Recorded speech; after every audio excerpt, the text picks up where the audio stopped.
Good evening. It's September 20th of 2016, and we're here for our regularly scheduled Brattleboro Selectboard meeting. Yes. The meeting convened at 5:15, and we went into executive session to discuss labor relations agreements, contracts, real estate options, and appointment of public officer or employee. We've risen from executive session without making any decisions in that session. I want to welcome everybody who's in attendance here tonight, everybody who's watching us on television, whether live or recorded, BCTV operators, ASL interpreters, and member of the press. The first item on tonight's public meeting agenda is to approve the minutes from September 6th of 2016. So moved. We have a motion to approve the minutes from September 6th. Are there any comments or suggestions or edits from anybody on the board? From anybody who's in attendance? Hearing none. All those in favor, please say aye. Aye. Aye. Anybody opposed or abstaining? That carries 5-0. The next item on tonight's public meeting agenda is chair's remarks. My comments will be brief. I'll just note that our primary annual paving work has been completed. So Western Avenue, Upper Dummerston Road, Bonnievale Road, and South Street have all been repaved. In addition, the state repaved a substantial section of Route 9 from Chelsea to the area where we take over responsibility for the road. So a lot of the damage that had happened beginning with Tropical Storm Irene is now been dealt with on Route 9 as well. Other projects beginning to prepare for winter are starting to unfold, and we thank everybody for their patience while those paving projects were going on, and thank Public Works for its hard work. Peter, the next item on the agenda is Town Manager's comments. Thank you, Mr. Chairman. I would add to that in the thank you to Public Works that the highway crews have also been completing their twice a year, fall and spring, taking the fall turn at going out and doing overnight work all around town, restriping crosswalks and other locations to make sure that the roads are ready for winter and as safe as they can be. And I have some exciting news to share. There's a bus service that comes out of Boston to various locations all around New England with upscale buses that are, they have Wi-Fi and power supply and other amenities on the bus. And they've decided to open a service that will provide a link from Boston out to Brattleboro and from Brattleboro to Boston. Beginning on October 1st, there'll be daily service. There'll be once a day in each direction. And the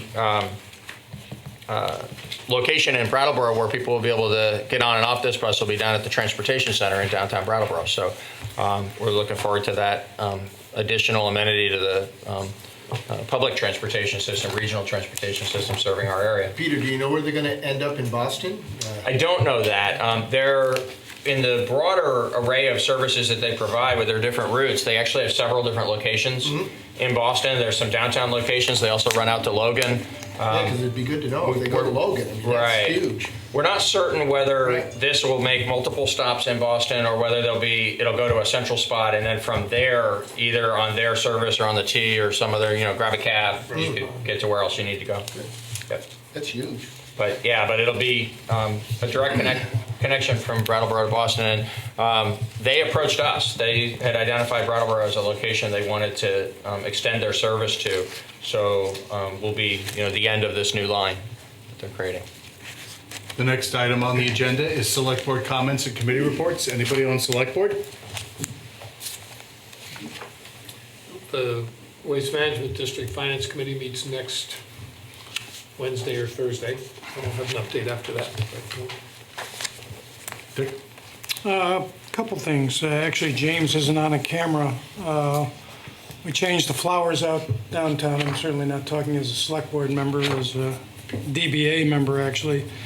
But James was essential in making that happen, and I wanted to make sure that he got credit. He did.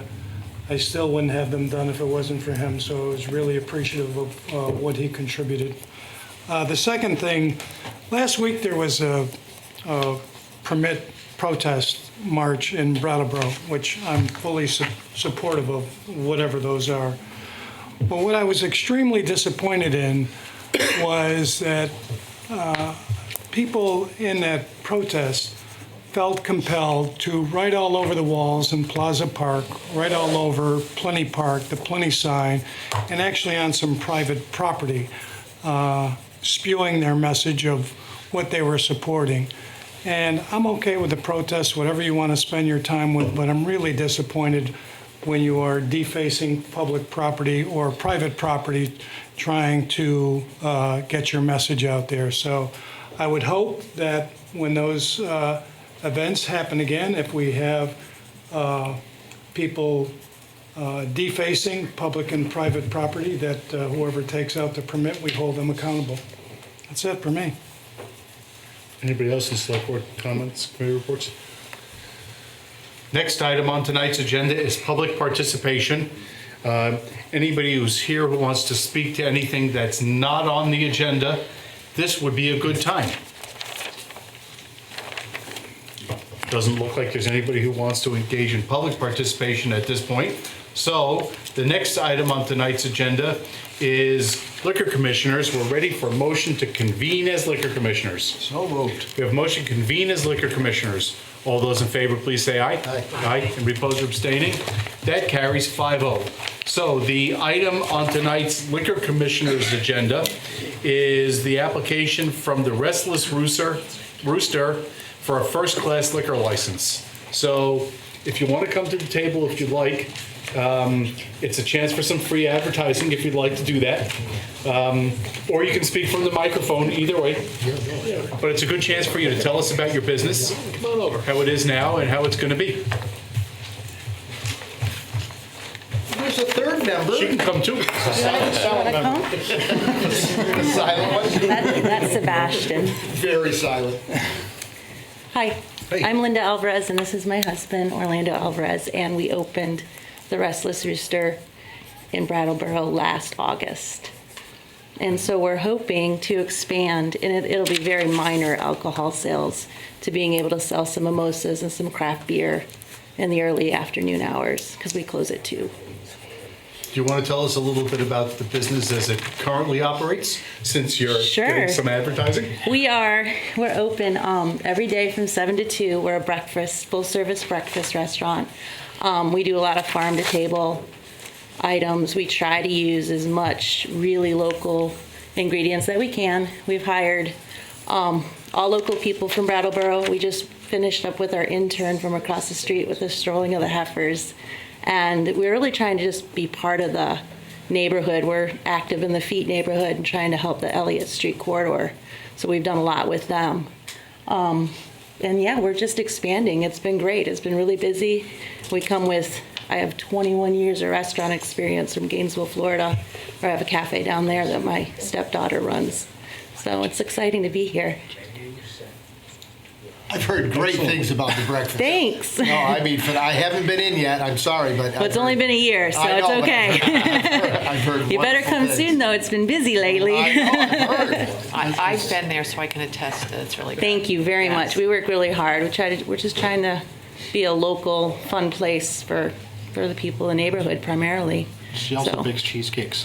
Yeah, I'm sure about that. Which are also. But we're launching at the same time as this. We get the in-restaurant business going, and then, cheesecake. So we have Green Mountain Cheesecakes that will be operating out You of know, the you could have restaurant. brought one. I didn't know if we were allowed. I mean, we're still learning the rules. And you did host the police department? We did. We had coffee with a cop last year. Sebastian was there.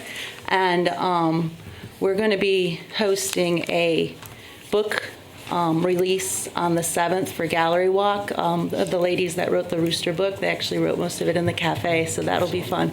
We will be open occasionally at night for special events. And that's something that we were thinking, beer and wine. But again, I don't foresee that being a big part of our business, so.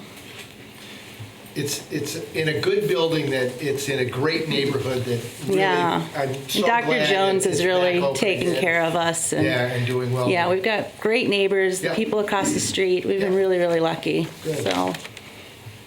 Peter, if you could just talk with us a little bit about the liquor license request. Sure.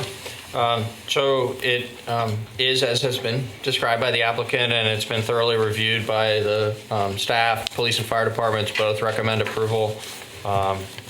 It's all in order for you to act on tonight. Final action is taken by the state Department of Liquor Control. So, Thank you. Is there anybody in attendance who has anything that they want to add or any questions about this first-class liquor license application by the Restless Rooster? Is there anybody else on the board who's got any other comments? We're ready for motion. I move, Go ahead. You got it. I move to approve a first-class liquor license for the Restless Rooster LLC located at 134 LSTA. We have a motion to approve first-class liquor license for Restless Rooster. Is there any further discussion? Hearing none. All those in favor, please say aye. Aye. Anybody opposed or abstaining? That carries 5-0. Congratulations. Good luck. Thank you.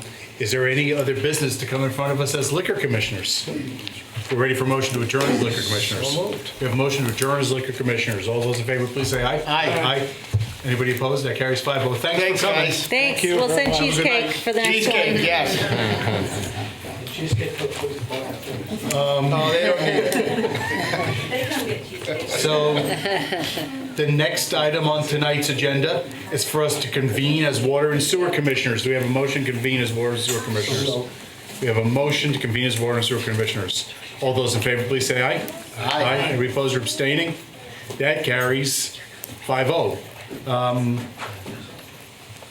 Peter or Steve, who's going to speak to I'll us? introduce it, and if you'd like more details, Steve can certainly speak to it. Okay, thank you. The next item on the agenda is the request of the state of Vermont that we accept the letter of commitment that they have sent us, dated September 7th, 2016. It's in your backup materials, where they have, in that letter, requested that the town, that if they undertake the restoration and upgrading of the sewage pump station that is down at the Welcome Center coming into Vermont, just south of Exit 1, that the town would agree to take it over. And the basis for that is that when it was built in 1995, it was built primarily to serve the Welcome Center, and so it was built by the state with the expectation that they would own it and work with the town to have the town operate it and maintain it. And that's how the relationship has continued for the last 21 years,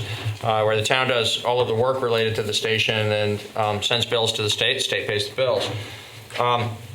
As time went on, it was always understood that there would be some service through this station from Algiers and some service from the Delta campus in Brattleboro. But as time has gone on, the Algiers service has stayed more or less the same, a little bit of an increase. The Welcome Center service, the quantity of what's used there has stayed more or less the same. But the amount that flows out of the Delta campus and Brattleboro businesses has significantly increased. And so the state has approached us to talk about if they fulfill a responsibility as the current owners of the facility to bring it up to fully modern condition, like new, they'd like to turn it over to the town to be fully responsible for it as the owner of the facility going forward. We think that's fair. It really functions now as a part of our system because we've always done the operation and maintenance of it. We think it's fair that the town would have the long-term ongoing responsibility for it. And there's no near-term cost to us since the state will pay 100% of the cost of the upgrade and expansion that is proposed to be done. So there will be additional actions that we'll take regarding this in the future if you do approve this tonight. But for tonight, it's just the getting started action of accepting the letter from the state and indicating that we would like them to proceed to a final design on the station. Anybody on the board have any questions about this matter? Peter, if you could answer a couple of questions, or Sure. if Steve could. First off, the current capacity and the anticipated capacity of the pump station? Sure. The current flow through the station exceeds 100,000 gallons a day. There's about 100,000 gallons a day coming out of Brattleboro's properties, 14,000 gallons a day from the Welcome Center, and 14,000 gallons a day from Algiers, and 7,500 gallons a day from the Welcome Center. Going forward, while the allocation is slightly larger than those two figures for the Welcome Center and Algiers to provide for peaking factors and whatever limited additional growth there might be there, while those numbers for capacity in the plant pump station are going to be higher, the flows aren't expected to increase by much, but the potential exists for future expansion at the Delta campus, and so the part of this plan would be for the pump station to be slightly enlarged so that there would be additional capacity, or be enlarged, I should say, so that there would be additional capacity if there is additional growth at Delta campus. So it was designed for 80,000 gallons a day. But it's And right functioning now at it's greater than that. handling about 121.5 Right. thousand gallons a day. What will it be designed now to handle? Do we know? Yeah, it'll be designed for upwards of 250,000 gallons per day. So it will more than double, Right. more than triple the capacity and more than double what it's currently operating at. Right, so that there would be an opportunity for the town to have additional service through the station as part of our overall sewer system. And then I just want to clarify, this now 121,500 gallons per day that runs through this pump station, it's processed where, and so how does this fit into our entire wastewater sewage system? So it's processed at our wastewater treatment plant, and we have ample capacity at the wastewater treatment plant for what is currently coming from this pump station and what is potentially would come from an expanded station in the future. So although some of this comes from Guilford, the stuff from the Welcome Center and from Algiers, Right. We're getting paid to process it, and this That's is correct. really just an appendage of the entire sewage system to get some of the effluent or influent to the sewage treatment plant so it can then be treated, we can get paid. That's correct. For treating it. It's not at all unusual for a utility system operated by a municipality to have at least some elements of it that go outside the boundaries of the municipality, in some cases extensively outside. In this case, it's just a little bit of property that is in Guilford that is serviced by the station, mainly because of the reason that the station came to be in the first instance, being at the Welcome Center, and because of the geography. So the route that the piping takes needs to go down to this location out of Brattleboro and through Guilford, through Algiers, before it's pumped from the pump station around into the sewage treatment plant. Thanks, Peter. It looks like Steve has something he wants to Yeah, add. the only other thing, thank you. The only other thing I would like to add is that when the state of Vermont and Algiers connected to our wastewater treatment plant, they found over 100,000 gallons of infiltration in our system, okay? And they paid to have that removed or pipes to be repaired. So really, when they did connect, there was a zero increase in flow. In fact, it was a net of allocation for us. So I just want to note that because they did pay those fees and for those repairs. That's great. Thanks, Steve, for adding that, because that's important history that I think is reflected in the continuing relationship and all the communication that Steve and I have had with the state officials over the last year or so leading up to this formal proposal by the state that we proceed with this project. They've been first-class partners in terms of recognizing the importance of the station within our system, but also kind of fairly working through the set of issues with us of who should be doing what and paying for what related to the operation and maintenance of the system. And so they are proposing to pay 100% of the costs of the capital work that would be done now before we take over ownership and responsibility for it. Anybody else on the board have any questions about the pump station upgrades? I think that there's a potential for a significant revenue stream for the wastewater treatment plant, which certainly always helps the pro forma, which certainly and anticipated growth, but not probably at the rate that it has been growing. So I fully support this. Anybody else on board? Is there anybody who's in attendance who wants to speak to the pump station letter of commitment? Well, then we're ready for a motion, please. I move to accept the state of Vermont's letter of commitment to allow the state to move forward with the final design and funding to upgrade the pump station at the Welcome Center in Guilford, Vermont. We have a motion to accept the letter of commitment for upgrades at the Welcome Center pump station. Is there any further discussion? Hearing none. All those in favor, please say aye. Aye. Any opposed or abstaining? That carries 5-0. Is there any other business to come in front of the board sitting as water and sewer commissioners? Ready for a motion to adjourn as water and sewer commissioners? We have a motion to adjourn as water and sewer commissioners. All those in favor, please say aye. Aye. Any opposed or abstaining? That carries 5-0. Next item on the agenda, under unfinished business, is an update about the police fire facilities project. I don't see Ray or Steve here today. Nope, it's all mine tonight. Take it away, Peter. Thank you. They get the night off because tonight is purely informational. There's no action that the board needs to take, and there's really no complicated issues for us to address. So you will continue to see Steve regularly and Ray occasionally as we go forward. But as is reflected in the memorandum dated September 15th from me to you and our backup materials for tonight, there are no new issues that have arisen in the construction out at West Brattleboro. We're on schedule and moving forward. The slab is about to be poured for the portion of the building that will not house the apparatus. They're pouring those two slabs separately because of how the work on the construction site will flow forward from here. There's going to be a joint in between them. There will be no negative implication to pouring the two at different times, and it means that they don't have that large heavy-duty slab for the apparatus that they'd have to protect during the construction of the rest of the building otherwise. So they're going to pour the perimeter slab first. That's going to happen during the next 2 weeks. And then you'll see the building actually start to come up out of the ground. We expect that by the time we meet 2 weeks from now, there'll be some framing around the outside of the building, and there will be continued utilities and other site work going on at the site. Peter, is that the slab where the radiant heat's going to be? There's actually going to be radiant heat in both pieces of it. But that's, yes. okay. That's right. Yep. So moving on to the central fire station, Unless anybody has any questions about West Brattleboro? Next. There was a walkthrough with the potential bidders for the subcontracted services with DEW and the design staff and town personnel that occurred on September 14th.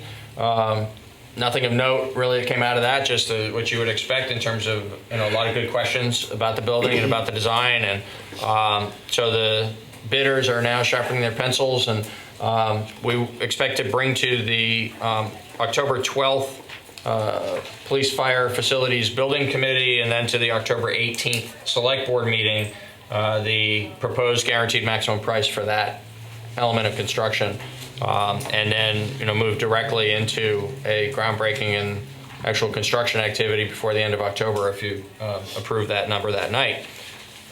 That's the report on Central, unless you have questions. Anybody with questions about Central?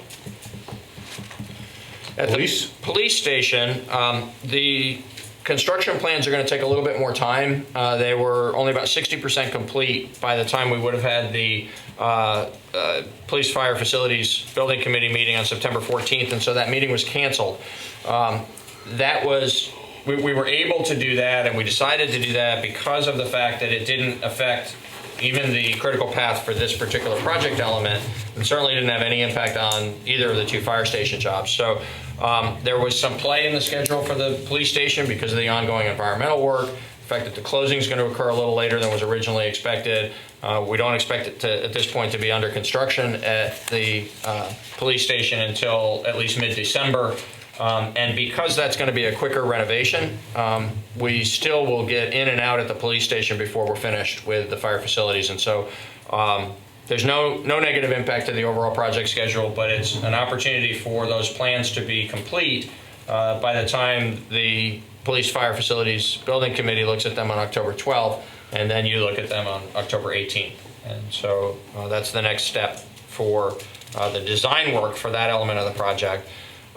We have addressed the 2 questions that came up last month regarding the handicapped access to the building, both in terms of parking and in terms of the access at the doors.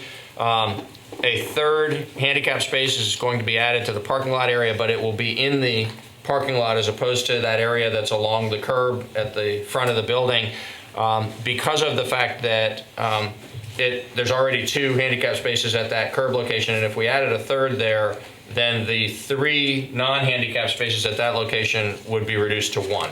And so, we'll maintain the same balance that we have with the 2 handicap and the 3 non-handicap spaces at the adjacent to the front of the building, and then at the very closest point of the main parking lot, there would be a third handicap space.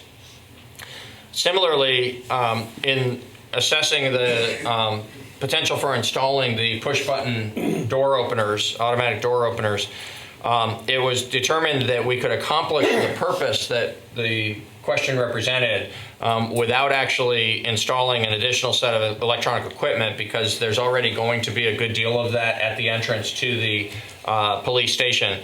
And specific to the question of automatically opening doors for entry and exit by disabled people, the plan always has been, or has developed into having a locked door system in the overnight hours at the police station, where that's going to be controlled by the dispatchers, so that they'd be able to have someone press a doorbell, be seen on a video camera, and interact with them, and then let them in if it's appropriate for them to actually come into the building in the nighttime hours.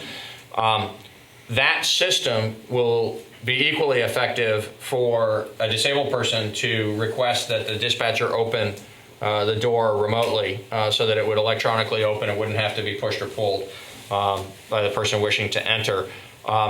The code, as you heard last time from the architect, the code requires the certain kind of hardware and the certain weight of door so that it can be opened manually by a person in a wheelchair. But in order to ensure that those who might still have some difficulty with the door, even though it meets code, they'd be able to effectively accomplish the same as that manual push button would have on the outside by asking the dispatcher to activate the door. Both for cost reasons and for the practicality of all that wiring and different electronic equipment going into the front of the building, the design team recommends that we do the single installation and have the dispatchers control the automatic door opener. So the request to consider an extra handicap spot and the automatic door came from the board, and I want to make sure that board members are comfortable with this response from the design team before we move on to other issues relating to the police station design. I just want to get it on the record, because there are people who called me about this, who are watching this on television, that when they push a button, they'll get a dispatcher, and the dispatcher will push something, and the doors will go all the way open. That's correct. So they do not have to touch the door. That's correct. Okay, and will there be, I'm assuming, that there's going to be some kind of signage that explains this by the little button? Yes. It says if, you need Yes, mobility challenge. Yes, and after hours, or if you need assistance, press the button and for the dispatchers. And the doors will all the way The sign will say something to that effect as efficiently as we can say it. Okay. But yes, the remote door opener is going to actually open the door. It's not just going to unlock it. Okay, I just want that clarified. Sure. So there won't be the ability of a person to come up to the door during regular hours and hit a button to open the doors. It's going to have. That's right. They would hit the button, speak to a dispatcher, Okay. and then have the door open up in front of them. Okay. Correct. We're all set then? It's not my way I want to do it, but that fits the, Just if you want I'm fine. to seek something else, this is the time. Right. Because this is the solution that's been proposed and recommended to us. So if you want to I'm ask for something assuming, else. no, I'm assuming if it doesn't work, we'll see if it doesn't work, and if it doesn't work, then we can address it at that time. Certainly. Yeah, we always could go back and do some retrofit if the consensus of the board was that you absolutely wanted it to be the type of openers that are at the back door to this building, for instance. It would be better for us to install it as part of the renovation than to go back and retrofit it later. But there is a concern not just about the fact that the two systems would be relatively duplicative. They're not completely duplicative. They function differently from each other, but they would perform essentially the same function. And so there would be some extra cost that might not be necessary. The greater concern for the design team is the fact that it's a glassed entryway. There's not a lot of room there to run the wiring for the electronic systems that are already going to be installed with the cameras and the remote door opening. And there was some concern about having to design into that entryway additional chase space for accommodating the additional equipment. I'm fine with it, but again, it better work, because there are some people out there that is very important to them. Well, It will work the way I've described it. Okay. It won't work the way No, but as the long as remote right, as long as systems the like on this building door's work. open Correct. enough so that people can get in. Yes. So it's not one of those just you unlock it and you have to push it. That's correct. Because it is very important, and I know that people are watching right now. Okay, so. if you really want the button, I will push for that if you No, want. I mean, I have. Literally push for it. No, I mean, I'm gonna have faith that, since we're speaking of this and everybody, it's out in the open, and Sure. that this is gonna work, and if it doesn't work, then. But like David said, this is the time because. Well, I'm having faith, and I'm Right. believing that they're putting in a system that Okay. the doors will open. In the ideal world, if I had my way, it would just be a push button. But I understand what you're saying, and if, and I believe in you, that, Okay. the people are saying that these doors were open all the way, and they will be totally accessible to anybody who wants to get in that building. Right. And if they're not, Cool. I want to Gonna be held at the. state, there is, when I go open, nobody lets me in. That's a different When I do issue. my- I want to make sure that Chief, it's just let her clear in, would you that please? there's no intent in They're this taking notes response back there. to cut a corner. We're absolutely committed to the full accessibility of the building. It's only for the reasons that I've described that the recommendation is to allow the one system to serve the two purposes. And I think if you've got Kate's belief and faith, I don't think you can ask for more. That's right, and I'm gonna be the Pretty much the first whole one up package. there. Boy, I tell you, this thing better work. And when I come in, after I push the button, I don't wanna see anybody walking around in their In their gym shorts. Man, We're all set then with the doors and the parking spot? Let's get to the sidewalks. All right, so then, you'll talk next, please, about the redesign of the parking lot? Yep. Thank you. that's exactly the next item, because that also flows out of some concerns that were identified during last month's meeting, or the last select board meeting, when there was some concern expressed about poor drainage in the lot, and we recognize that that is the case. There are drainage issues in the lot. There are other issues with the lot, frankly, too. But it was one of the things that was isolated out of the program when we were trying to finalize a program for this work and keep the cost of the project as low as possible, frankly, in terms of meeting the goal a year ago of identifying a way forward that would meet our basic needs for these facilities without having extra costs in it to be borne by the taxpayers. So one of the things that happened at that time was we decided to reuse the existing parking lot rather than upgrade it. In taking a more careful look at the land use regulations and considering the concerns that were raised last time, we've determined that elements of the parking lot would have to be upgraded anyway in order to meet the updated land use regulations. And so it makes sense. It'll be cost effective at this time and better for the functioning of the facility and better for the long-term costs of operating and maintaining the facility to simply build the lot properly as though it were new. And so that's what's happening. It's being redesigned right now. The flow of traffic in the lot will be different. The drainage will be new. The lighting will be new. There'll be some landscaping installed to meet the modern code. So it'll be completely redone. And because we are reusing a loading dock, it's gonna not cost us too much more money? Yes, thanks for that. So it is it's going to cost us more money. I'm going to be careful how I phrase this so we don't mislead the public. It's going to cost us more money than the project otherwise would have cost us in going forward with it in the manner that we had envisioned in our most recent prior conversations. However, the budget that we showed for this back in the winter and during the decision making at town meeting included $100,000 that was to build a very small addition at the loading dock area and reconfigure that space to become the Sallyport entrance into the police station. The design team has been able to actually identify a way to enter the building at that same location and have the Sallyport be in the interior of the existing building. It'll be part of the renovation instead of being this small addition out of that corner of the building. So that won't save $100,000, but it'll save the bulk of the $100,000. This parking lot improvement won't cost $100,000, but it will cost in excess of $50,000. And so, it doesn't quite wash, but in fact, it also won't, even though we're doing a substantial additional piece of work that was not originally contemplated, it won't increase the budget for the project. It doesn't require an increase in the budget for the project. Will the town be doing the parking lot work? Or do they have to- It'll be part of the contract for the renovation project. So it'll be upgraded as part of this work that's going to go on inside the building and elsewhere on the site. Can I just ask a question? Why didn't we figure this parking lot thing out in the beginning? Do you know We're what just I trying to mean? keep the cost down. Yeah.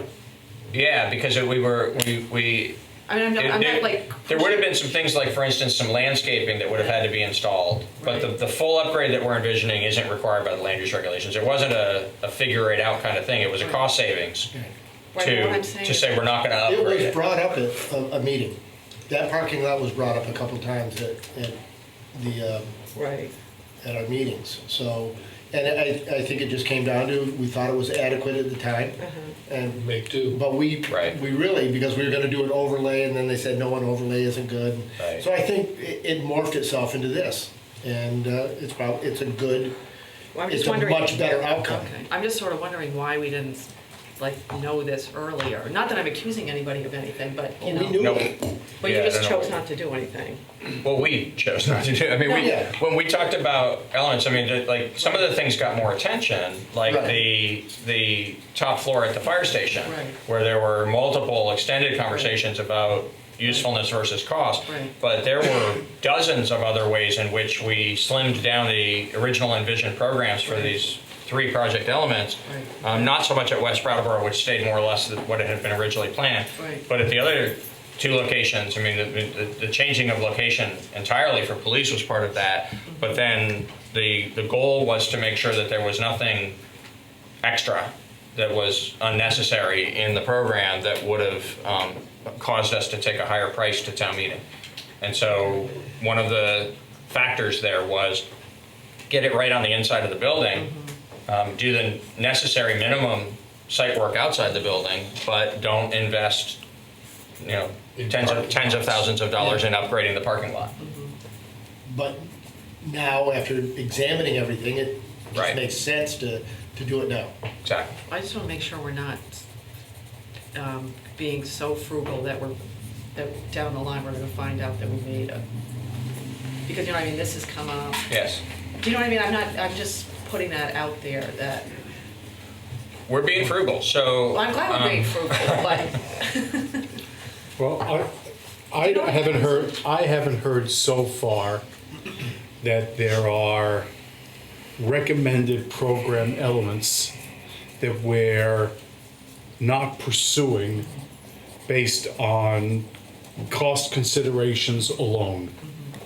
And when we originally sought approval for this police aspect of this project, that budget didn't include fixing the parking lot. And now we found the money to fix the parking lot, which is a good thing. So actually, we're expanding the scope of the work we're doing within the budget that we got approved at town meeting. So we've asked to see all change orders, and to the extent that there's any changes that might impact the integrity of the project, we'll have a chance to review them and we'll expect that they're going to be brought to us. That's what you asked for Oh, yeah. 4 weeks ago, and Yeah. that's what's happening. Right, and I'm not saying, because I think they should, I saw the big flood one day when I was up in the parking lot, so I'm actually glad you're Yeah. fixing the parking lot. Right. I was just sort of one, Okay, and I, there may be other things that are gonna No, pop and I up. understand that, but I Right, just- Right, so that's I just have- the nature of the beast. Like, hopefully not another latent condition. I don't know. Hopefully God, Anything else on that side of the table for right now? from You all set? Arrowhead. I'll set. Okay. On this side of the table? No, they took all our time. We can go till 10 or 11 if we need. If we were talking flowers though, he'd be all up in, so. Is there anybody who's in attendance who's got any questions or comments about any of these elements of the police fire project? Is there any more that you're adding, or we're all set? Yeah, there's one last thing I'd like to say, actually two quick ones. One update and then one that's just status. The update on the environmental assessment is good. The results are in from the work of the consultant and the lab work. There's nothing identified at the site that we think will be of any concern to the state and federal authorities. The material has been sent on to them for review. And so we expect to be able to move forward towards a timely closing in early November. And because of that, and because of the decision that was made to do the Phase 2 environmental and the state's review of the paperwork that we sent them related to this element of the project, we have been approved for participation in the BRELA program, which means we're protected from future liability at the site for environmental issues. And finally, while I don't have an update to offer in terms of progress, I can say that we're on track in terms of the reformer lease, and I believe that we will have a lease document that we can bring you to one of the October meetings for your approval. Excellent. Now, is there anything further about police fire from anybody on the board or anybody who's in attendance? Thank you for that comprehensive update. The next matter on our agenda is the Traffic Safety Committee's initial response to the request for additional pedestrian lights. So I'll begin that discussion since I'm on Traffic Safety Committee. Traffic Safety had its monthly meeting this past Thursday, and one of the agenda items was addressing the inquiry whether we should be purchasing 4 new flashing pedestrian lights, and whether we should add to the budget $30,000 a year for some period of time to continue buying those lights. The board didn't take, the committee didn't take any formal action during that discussion. We considered materials that were provided to us by Steve Barrett and Hannah O'Connell about various traffic calming and pedestrian safety tools that are available to us. And Hannah actually had gone through and inventoried all of the crosswalks on major thoroughfares in town: Canal Street, Bridge Street, Main Street, Putney Road. I'll go slower, I'm sorry.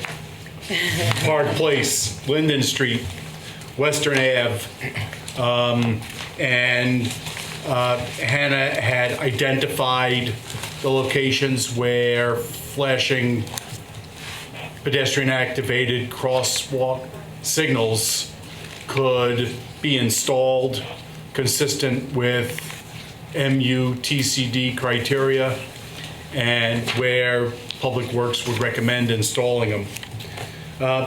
But we also heard from various people at Traffic Safety speaking to the general preference to address traffic safety measures as a whole by looking at the full range of available alternatives and prioritizing among those rather than just looking at the flashing lights. So, for example, Steve Barrett noted that one of the things that's happened over the years as Public Works budgets have been squeezed is that we haven't been purchasing the signage that goes in the middle of the crosswalks.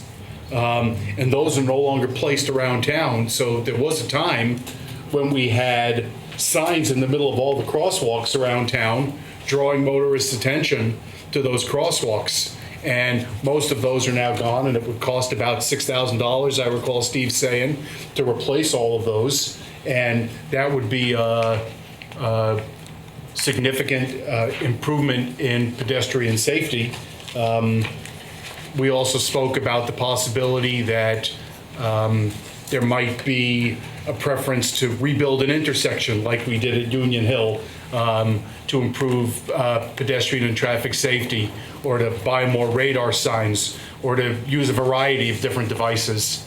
And so the committee, the Traffic Safety Committee, expressed a preference for more time to prioritize and make a recommendation about a range of different traffic safety devices that could be used, and suggested that, or was in favor generally of the town manager's suggestion that we plan for these things as part of the upcoming budgeting process, which is going to be like one of the very next items on the agenda, by, for example, adding to the capital budget of the capital plan a traffic safety line, which has not been present for quite some time.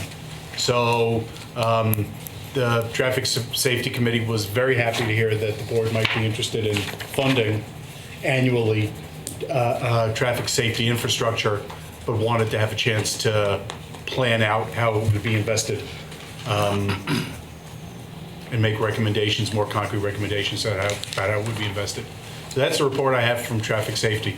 Peter, do you think that I got that right? I do. I'd like to just distinguish between the two pieces of what came out of the meeting, and because they're really distinct from one another. And in one case, I'd want to make sure that I receive your direction if you want us to travel any different path. And in the other case, it's more of an open discussion for you to have. So on the question about the capital improvement plan, you described what I suggested exactly right, that regardless of the decision regarding this particular moment in time, and whether or not to proceed with purchasing any of the flashing lights or any other items at this time, I think it's important in terms of looking forward for these purposes and other traffic safety purposes that we do have a category. We've got multiple categories within our capital improvement plan, and traffic safety isn't one of them, and yet traffic safety is an important priority for our community, and there's going to be ongoing expenses of this type in order to continue making progress in that regard. So that part I think is important, and the way I phrased it to you in the materials we provided for the meeting, and the way I want to make sure is clear to you at this time, is as we as staff proceed to prepare the proposed FY18 budget and the capital plan for FY18 and beyond, it is our intent to include a traffic safety category and some funding proposed for that, not attached to explicitly this location or this device or that device, but generally to provide some resources so that we as a community can continue to address traffic safety needs. We're going to do that unless you tell me not to. So that I wanted to make clear, as distinct from the question of whether as a board you wish to wait for some additional advice from the Traffic Safety Committee on the particular request that you were considering, I think it was 4 weeks ago, and how we would move forward at this particular moment in time on the crosswalk matter that's before you. And I just looked at, as Steve was also there at the meeting, and I just wanted to make sure, since there wasn't any formal action, was there anything else that you wanted to add based upon that discussion and the work that you did leading up to the traffic safety meeting too? I pretty much agree. In the end, it was about utilizing a certain amount of money each year to buy, different devices in the toolbox, and I think that's a pretty good recommendation, and we do need to fine tune it. But yeah, thank you, John. Yeah, I was at that meeting, and I think the one clear message that came out of it was, and I think, Peter, you kind of recommended it, was to have a line item that we put back into traffic safety, because that poor budget was decreased a long time ago, and then we just kind of let it go by the wayside. But that just seems like the best way to kind of build that back up, and not specifically set criteria where that money goes, but start building up our inventory back up on signs and getting it back where it should be. So it was a good meeting. Although people kept coming in and out quite often, but So that was a report, and that followed up on your request, and there was a question whether we should just do this on the committee reports or whether we should add it back to the agenda. And so I suggested that it be an agenda item, a separate agenda item. But I think that right now, at least the recommendation from the committee and the town manager is that we do this planning as part of the budgeting, which is going to start, 2-4 weeks out.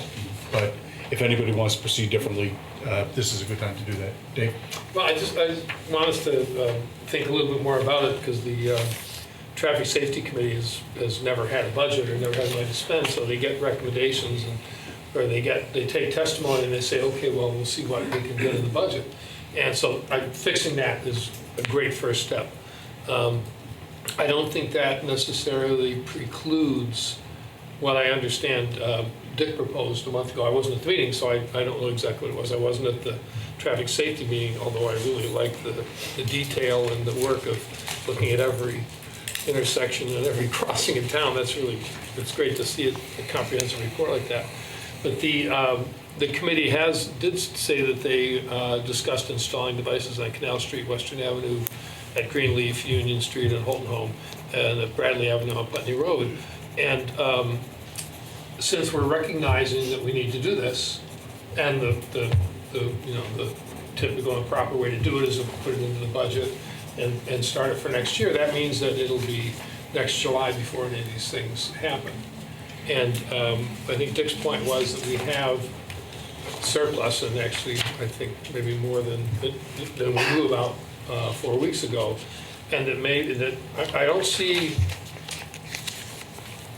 why we wouldn't want to take 30,000 and do those four that the committee's already talking about, that there's clearly a need for, and that there seems to be available revenue for, although it is out of the process, that we typically try to follow. But why we wouldn't make that investment now and get them on there, get those four in place. We know they're going to be high on the list of things to do when there is something in the budget. And it just seems like, why wait a year if we have the opportunity to do something about it now? So that's my thought. David, first of all, thank you for your thorough report. I certainly appreciate the Traffic Safety Committee's conversation on this. Steve, you had said that because your budget had been cut back, that we haven't had the signs that we usually put in the middle of the crosswalks. Although there is $5,000 line item for traffic safety, and wondering why you didn't utilize those funds as you had your signs hit, why you didn't use that fund to purchase new signs. I think that's a good question for you to answer. I'm in total agreement with, I certainly would relinquish my pursuit of $30,000 a year reluctantly for the next 4 years to continue putting lights, when clearly the work that Hannah did says there are several areas which could take these. And there's a lot of pedestrian traffic, and slowing down traffic isn't stopping somebody at a crosswalk. You can put a sign up and you say, okay, the speed limit's 25 miles an hour, and somebody's going 35 and they slow down. That's not doing anything for the people at the crosswalk, and that's where this came from. And just to remind the board that, this didn't come out of thin air. We had a pedestrian hit on Western Avenue about 2 months ago, and right after that is when I started talking about this. And the funding source, I wanted to use surplus money from the 1%. And actually, when we were talking about this, the 1% money hadn't come in. And the budgeted line item in the budget for the last calendar year was $320. And the total amount of money after the last check came in is $377,000. And so I felt that using that money versus making a motion to take $30,000 out of this year's operating budget was a better way to go. Because why would I want to take $30,000 out of the operating budget when we're only 1 month into the year? I think that potentially could have a negative impact. Although when we're sitting on an $800,000 surplus this year, I go, well, that's pretty good. I think it's important for us to do this to make a start.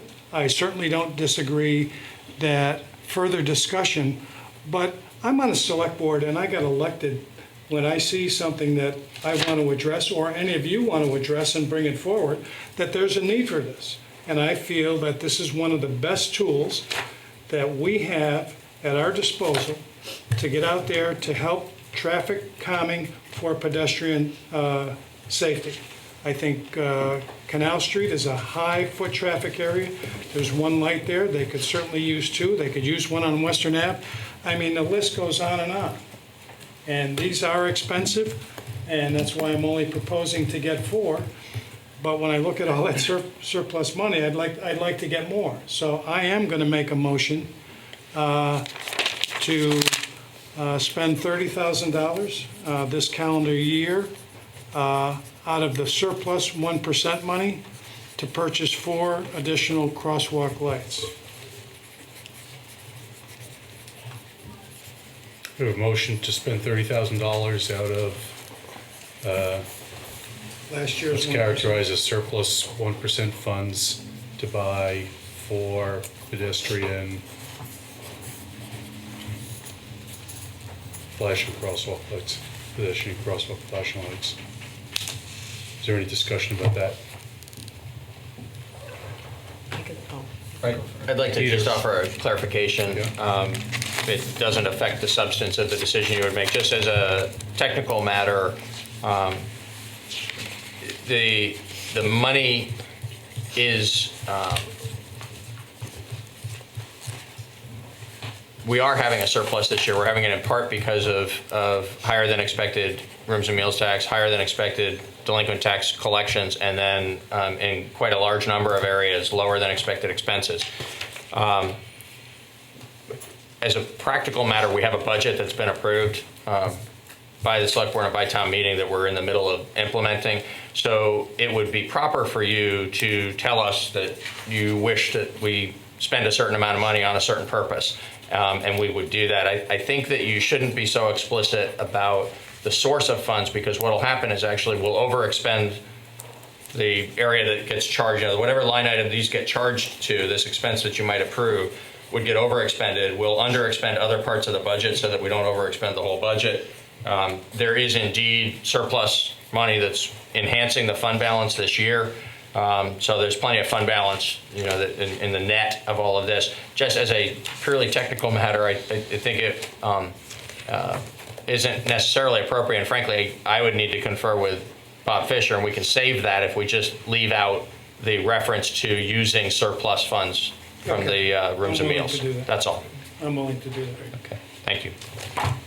All right, so I hear you rewording the motion to say at a surplus funds, and then to just say to spend $30,000 to buy 4 pedestrian and crosswalk flashing lights. Right? Correct. Did you want to go next? I was just gonna say, well, I'm actually glad, because I don't like using the 1%. So I'm fine spending 30,000 on the lights, but now that it's fixed, I'm okay. My comment was going to be the same. I don't think that the extra revenue that's been collected out of the 1% fund is surplus money, as you're describing it. And I also feel strongly that it shouldn't be designated for this particular purpose. I happen to think that it is an alternate revenue source that should be defraying some of our property tax load. And as we're talking about how to deal with the surplus over the budgeting process, that'll be part of my position, but I wouldn't want to be designating it out of the 1% fund. So then I guess the next question that I have is, are there particular locations that you want designated for these 4 lights, or just 4 lights to put somewhere in town? Well, I believe that certainly at least 2 of them should go on Canal Street, because I think that's the heaviest foot traffic street in town. I think that we certainly did have a pedestrian casualty on Canal Street, but there are 2 areas where they were addressed here in Hannah's report, and one is on Fairview and Canal, which were high school kids and a lot of foot traffic there. And the other one is down by Washington Street, which, Mr. Chairman, I think you characterized at one point as one of the most dangerous intersections in town. So, and I don't disagree with you. Cars usually traveling down Canal Street, heading towards Main Street, are usually going at a pretty good clip, and it's kind of a corner before you get there. So those would be my 2 top recommendations, and then I would certainly go along with if other people on the board have an area where they think should get one more expeditiously than another area, I'm fine with that. Anybody else on the board? John? In principle, I agree with Dick about that we had to do something. But I do think this is a little bit of a knee-jerk reaction. I am not that versed on traffic flow and pedestrian flow, and so I certainly can't say I would love to see one on Fairview Street, because Fairview Street is a cutoff between by your old house. It was like a speed zone there. Guilford Street Extension was like one. I mean, everybody has their pet peeves on where things should go. I'm going to leave it. I have to leave it up to the experts or the people that are out there in the trenches every day doing this. So I can't. I like the fact that we're going to increase the budget for traffic safety and leave it up to the people that know the best on where they should go and what devices have to be applied. Like I told you, Dick, I love the flashing, but I don't know if that's the only way to go. I heard a lot of things at the traffic safety meeting, and it kind of changed my mind a little bit about who and where and when. So I can't, I'd rather just support increasing the budget for this and leave it at that. But I'm not set on spending $30,000 just off the bat, so. I'd just like to give a little bit of an overview about steps that the municipality has taken over the course of the last 2, 3, 4, 5 years in dealing with traffic safety related issues, because I have some concern about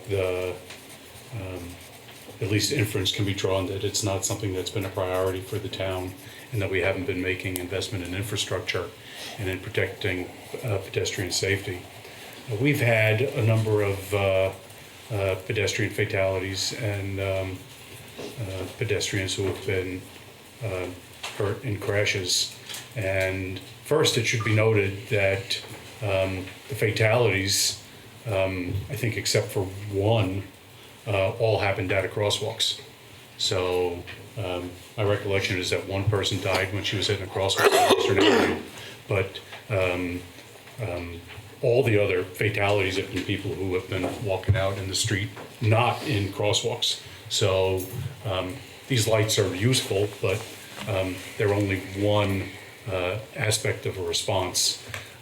We spent a lot of time inventorying various potential responses. We've studied reconstruction of various traffic hotspots in town.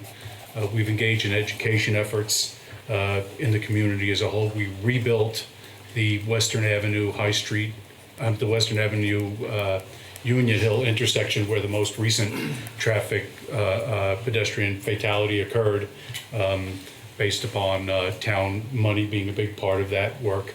We have installed flashing crosswalks at various locations, working with our community partners. And we had actually removed, and Dick, it may have been when you were on the board before being reelected, from the budget, the money to do line striping twice a year. And we concluded that that was not safe to only be painting the crosswalks once a year. And so we put the money back in the budget. So when the lines were painted, most recently, all the crosswalks were repainted. So they're going to be visible through the winter and then repainted again in the summer. So there's been a very substantial commitment that our community as a whole has made to protecting the safety of people who are walking and riding and driving in the community. I'm in favor of, it sounds like procedurally it's a matter of reallocating $30,000 from the current, what is it, $16 million operating budget to spend on traffic safety devices. And my personal preference would be to, if the board wants to vote to reallocate $30,000 that way, to get recommendation from Public Works about how that money should be spent. Maybe it should be spent on flashing lights at certain locations. Maybe it should be spent on buying those signs to put in the middle of the crosswalks. Maybe it should be spent on other infrastructure. And I don't think any of it's going to get done before winter anyway, because we can't order them and install them before the snow flies. So I would be in favor of reallocating $30,000 to traffic safety for this year, and getting recommendations and planning for doing that into the spring. It'll be a little sooner than if we do it for the next budget year, June. But I'd prefer to strike out the 4 pedestrian crosswalk flashing lights aspect and just to say, $30,000, and then get a recommendation about how to spend that. And it'll come back to the board in the next month or two, I would think, in time to get spent and installed in April. John? Well, Kate wanted to go, Kate? but I'll go after that. Are you sure? Yep. You're not important. No, I'm fine with the allocating 30, but I do agree, and my position hasn't changed since whenever we talked about this, that I don't feel, I'm not an expert on what should go where, and so I would want to leave it, whether it's traffic safety or public works, to decide, I think we talked about this, having them prioritize, if you could spend the money, what would be the, first 10 projects you do it, and let them decide. But I'm happy to support $30,000. I just don't think we should be the ones deciding. John? Yeah, I'm just gonna let it go, never mind. With all due respect to everybody that sits on traffic safety, is there a traffic engineer on traffic safety? There's some citizens, there's several department heads. There's a town manager and a select board member. One is the chair, actually, that sits there. And nobody's at Pedestrian, nobody's the expert. We didn't call in an engineer. We take recommendations from them. So when we sit here and we go, we're going to take a recommendation from the committee, well, that's all well and good, but I can sit on the committee, and if I'm sitting on the committee, you're taking my recommendation. I'm not a traffic engineer, but the board is taking my recommendation. So they don't really have any more expertise or non-expertise than any of us sitting here. And so when I say, okay, the committee, I'm seeing something on the street in other communities that I feel works well, works very well. And as a board person who got elected, I feel that this is an important issue. And I really feel, I was really glad to hear that you're going to put it as a capital line item. Now, so here I am relinquishing what I was pushing for at the last 2 meetings ago, was to have money put in every year, even though I believe that these are, they're the most expensive, but they work the best of anything that's out there. So I really would like you to see you support this, but the way that it's sounding is that that's not the way that it's going forward, and I'm disappointed in that. Well, I want to clarify my position on that. My interest was more for getting the information from Public Works not the committee. Public Works can recommend stuff to the committee, and then the committee can pass it along, but my whole intention was, let's get it from the people that are out there in the trenches, knowing where all the problems are. You don't have to be an expert on that. They're the ones that deal with it every day. We don't deal with it every day. The committee doesn't deal with it every day. So my recommendation is to go towards Public Works and utilize their knowledge. The other thing is, if we do this 30,000, are we increasing the budget every year for a line item, or are we just doing this one-time shot and then not doing anything else after this? Right, Because so- I don't recommend that. I recommend trying to figure out, and we'll do that during budget. That's right. What it should be. And that's where there's two separate pieces to Right, this. So okay. I think there's a consensus here about staff moving forward, as we had described, to incorporate some amount of funding in the capital plan for traffic safety purposes, and we'll discuss that in context with all the other needs of the town in the budget process. What's before you now, separate from that, is the question of whether to accelerate that work by reallocating $30,000 within the current year's budget to spend either to buy 4 of the flashing light devices or for some other traffic safety purpose. The motion, as it stands at the moment, is to buy 4 of the push-button flashing light devices.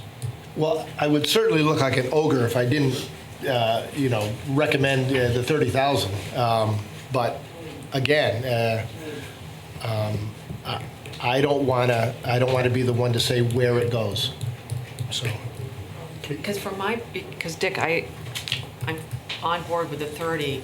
What I want to make sure is that the 30,000 is going to the most troubled intersections. I think that's I'm not in disagreement with you know that what I at mean? all. That's all I'm saying. I'm not. And maybe the lights at these places are the most dangerous intersections. I just want to make sure that they are. I didn't say that they should. I see. The town manager asked you, or the chair asked, do I have any recommendation? Yeah. I didn't Yeah. say they should go here. I said, Yeah. these are areas that I see. I see Canal Street as a high traffic area. Yeah. Right, and I see Steve, but I'm gonna say that I would just broaden what Kate had to say, and agree with John. I didn't say to defer to Traffic Safety Committee. What I was willing to support was that we reallocate $30,000 within the current year's budget to purchase and install traffic safety devices, and that Department of Public Works would provide us a recommendation for decision by the board. So that's what I'm in favor of. So it's broad enough to cover flashing lights, it's broad enough to cover whatever they think and they recommend to us, and then we ultimately decide is the best use of that money during this fiscal year. That's what I'd like to see. I think Mr. Barrett's been raising his hand. Or wagging his finger in the way. Just to be brief, to address Mr. DeGray's concerns about the analysis that's done.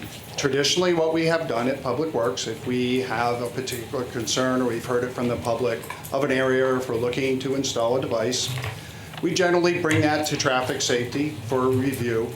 There was a very healthy debate on the locations of the existing flashing beacons with a list of other locations that were felt to be very important. And that discussion has been going on for several years because we originally focused on the main routes in town.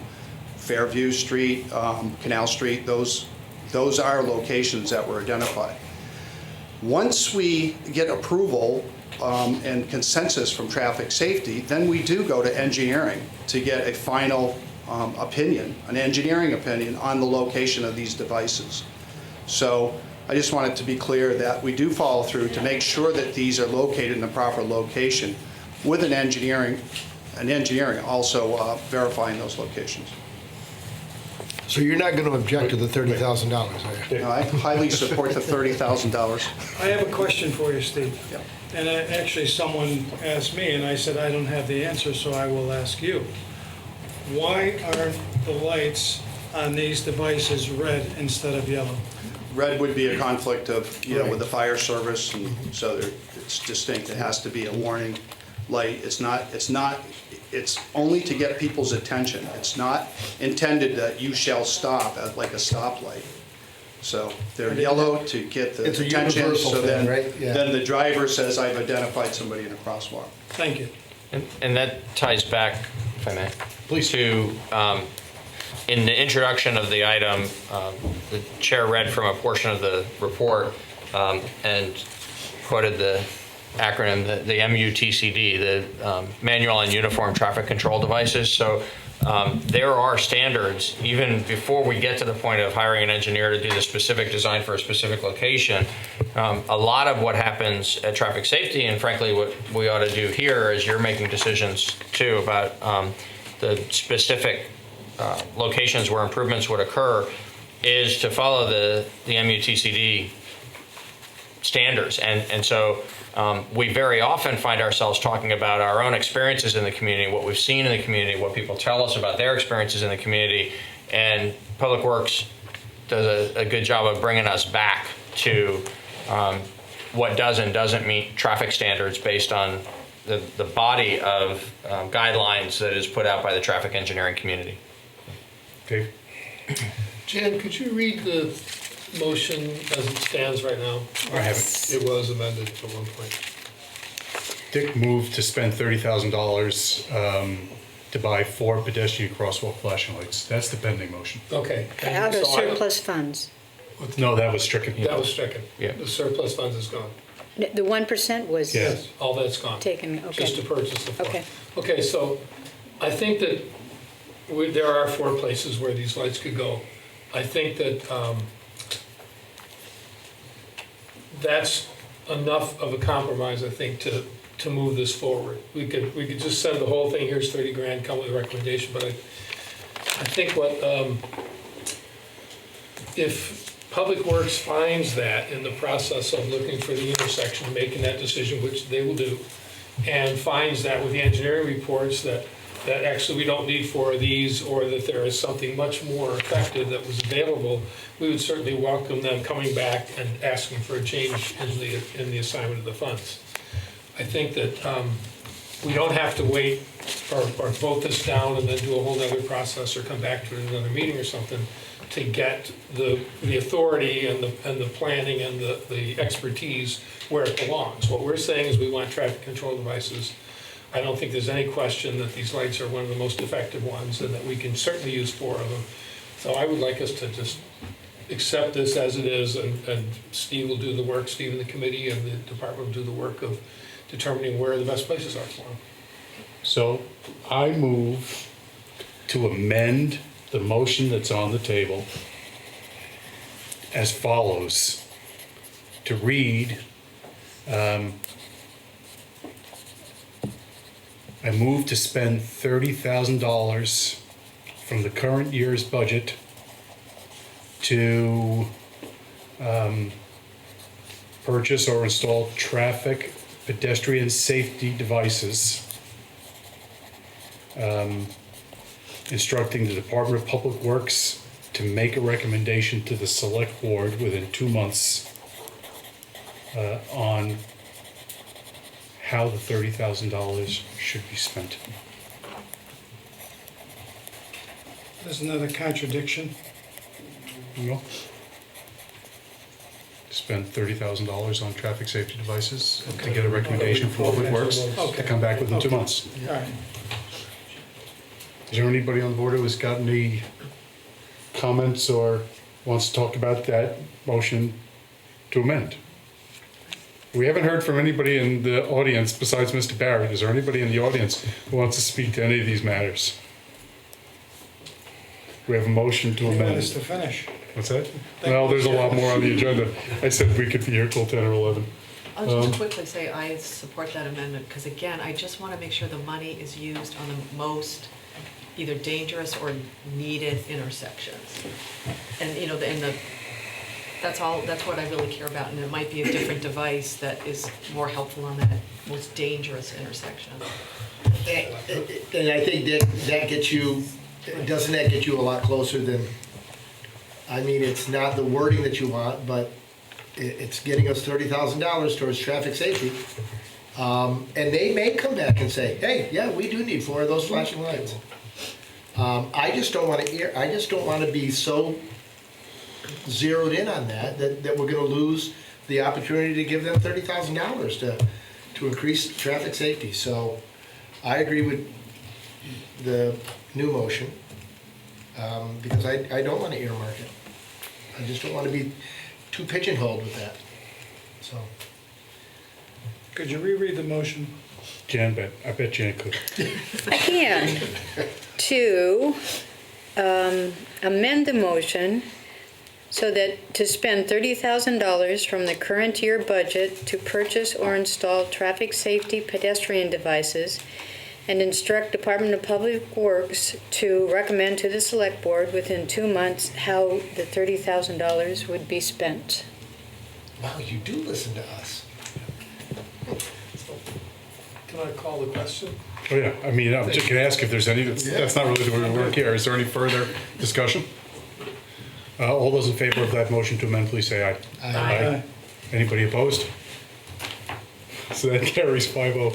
So all those, is there any further discussion on that motion? We lost him. That's okay. If there's no further discussion on that motion, on the motion Jan just read, all those in favor, please say aye. Aye. Anybody opposed or abstaining? That carries 4-0. What's that, John? So, looks like we're finished with unfinished business. And now under new business, financial report. June 2016 year-end financial report, unaudited results. Peter or John? I'll give a quick summary, and then John will speak to the details. We reported to you when we had preliminary results that we expected a very substantial surplus this year. Indeed, there is going to be a very substantial surplus, and it's even a little greater than what we reported to you back in August. John has laid out the major elements of this in his memorandum dated September 12th. That's $118,000 of reduction in the delinquent property taxes, $57,000 in rooms and meals taxes, more than what was budgeted, $92,000 of less cost for insurance than budget, $254,000 less cost for employee benefits than the budget, and substantial variances in 3 of the departments. The substantial variances in those departments was driven in part in the police department, which had the largest under expenditure by the vacancies in the police officer position. And so while there was additional overtime cost incurred, there was a very substantial savings in salary and benefit costs for the positions that were unfilled during the year, and a net savings of over $150,000 in the police department alone for those police officer positions.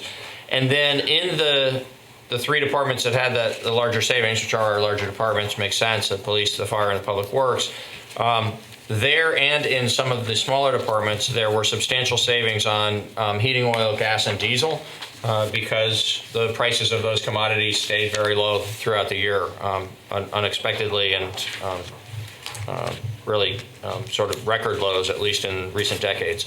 So that and the mild winter that we had last year, which led to over $100,000 worth of savings on overtime and related expenses. The combined impact of all of that is that the projected surplus is over $870,000, substantially higher than in any normal year. This will position us to be able to have some flexibility in the use of the additional fund balance that it represents when we're looking at things like increasing the commitment to capital improvements in town and smoothing in the debt service for the police fire facilities, priorities that we've discussed on prior occasions and we'll be looking at again as we look at the upcoming budget. So that's the summary. I'd like to underscore just one additional point more from a philosophical point of view, and then John will answer any detailed questions that you might have about the report. When we have a surplus of this size, it can create concern for some people in the community about whether we're being diligent in our budgeting or whether there's just extra funds budgeted more than we need. like to very strongly suggest that we're not budgeting more than we need. In fact, we're still not budgeting as much as we need in certain areas, and we'll continue to work through those decisions together year by year. We're going to be presenting a long-term financial plan in a few weeks, and one of the main purposes of doing that is so that we can take a year like this that's an aberration and keep it in context as we look at the long-term financial health and sustainability of the community. So I just urge caution here that we be careful to understand what this is and what it isn't. What it is far better than any deficit that we might experience. Arguably not better than a small surplus, because it represents for this particular year the outcome that we collected more taxes than we needed. But since we are a community where we have together recognized substantial needs that we need to address together going forward, there's an upside to this larger than expected surplus that provides us some flexibility as we address those issues and identify those priorities as we move forward. So my suggestion would be that as we go department by department and looking at the capital needs and looking at the other aspects of the budget coming up in the weeks ahead, that you give careful consideration at that time, and I'll highlight for you at that time areas where this budget led to either over collections or under expenditures compared to expectations, and make sure that we feel like we've got those areas calibrated right for next year, that we don't have a budget that is not accurately calibrated.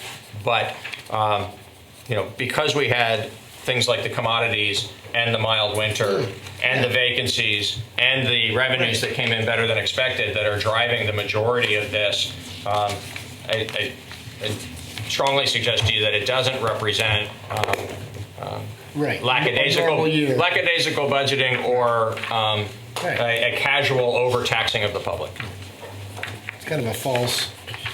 Yeah, it's an unusual year where a whole bunch of different factors came together that have led to this outcome. We made a decision mid-year to modify the health insurance program in order to create savings for the remainder of this year and beyond. There'll be very substantial savings in the upcoming years. We're going to go over that in the budget process as well, and see how that line item is positively affected by this change. But because it was a mid-year change, this first year we're seeing significant savings compared to what had been budgeted for health insurance. So if you want to take any deeper dive into the details of the various aspects of what was over and what was under, John will be happy to answer those. Anybody on the board have any questions or comments about Peter's report, and any questions for Peter or John? Okay. Here, how did you ever expend your budget line item?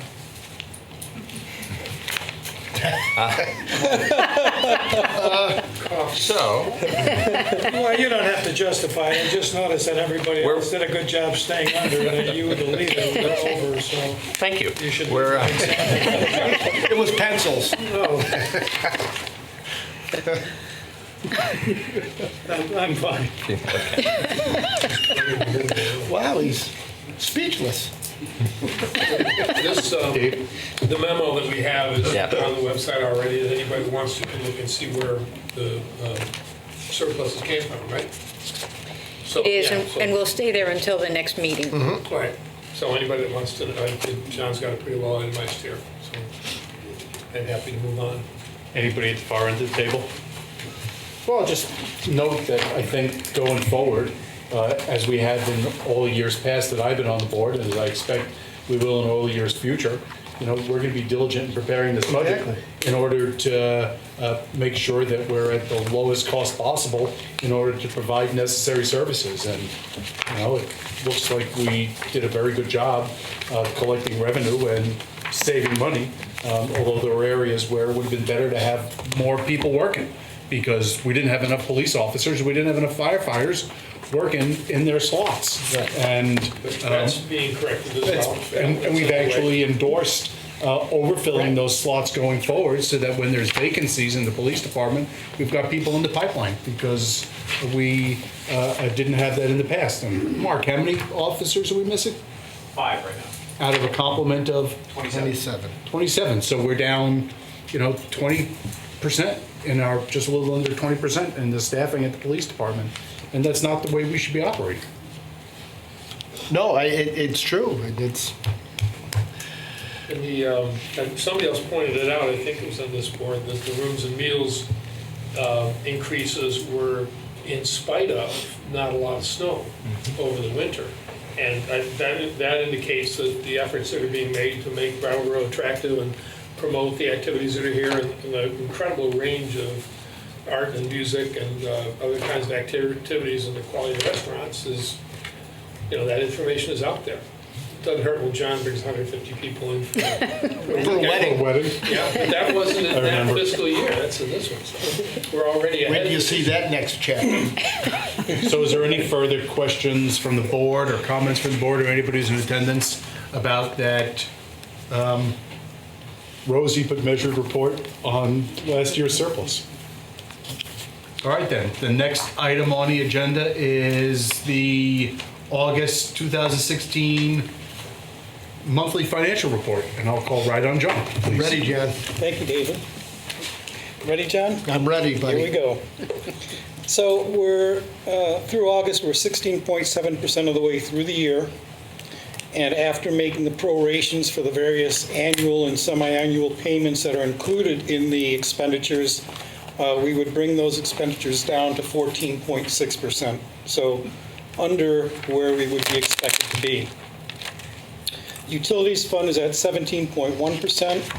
Parking fund expenditures are 13.5%, so parking's well under the 16.7% target.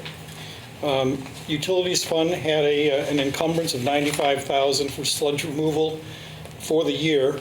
And again, if we prorate that, that would bring the expenditures for utilities down to 15.7%. Again, below the target. Solid waste revenues really only include 1 month worth of revenues and expenditures, and they're at 12.9 and 11.7%, respectively. The loan report shows that we had $3,323,379 in outstanding loans issued through the loan programs. 2 of the loans had payments that were overdue, and 2 loans are in default and fully reserved. In fact, one of the 2 loans that was in default, we received notice from the bankruptcy court that those debts have been discharged, so we wrote off today $14,000 for the, what is it called? Carbon harvest, a carbon harvest loan.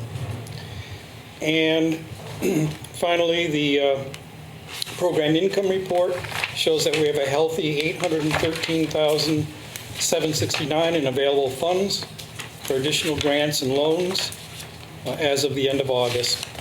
And then finally, our grant report shows that we have 37 active grants and 5 grants in the application process.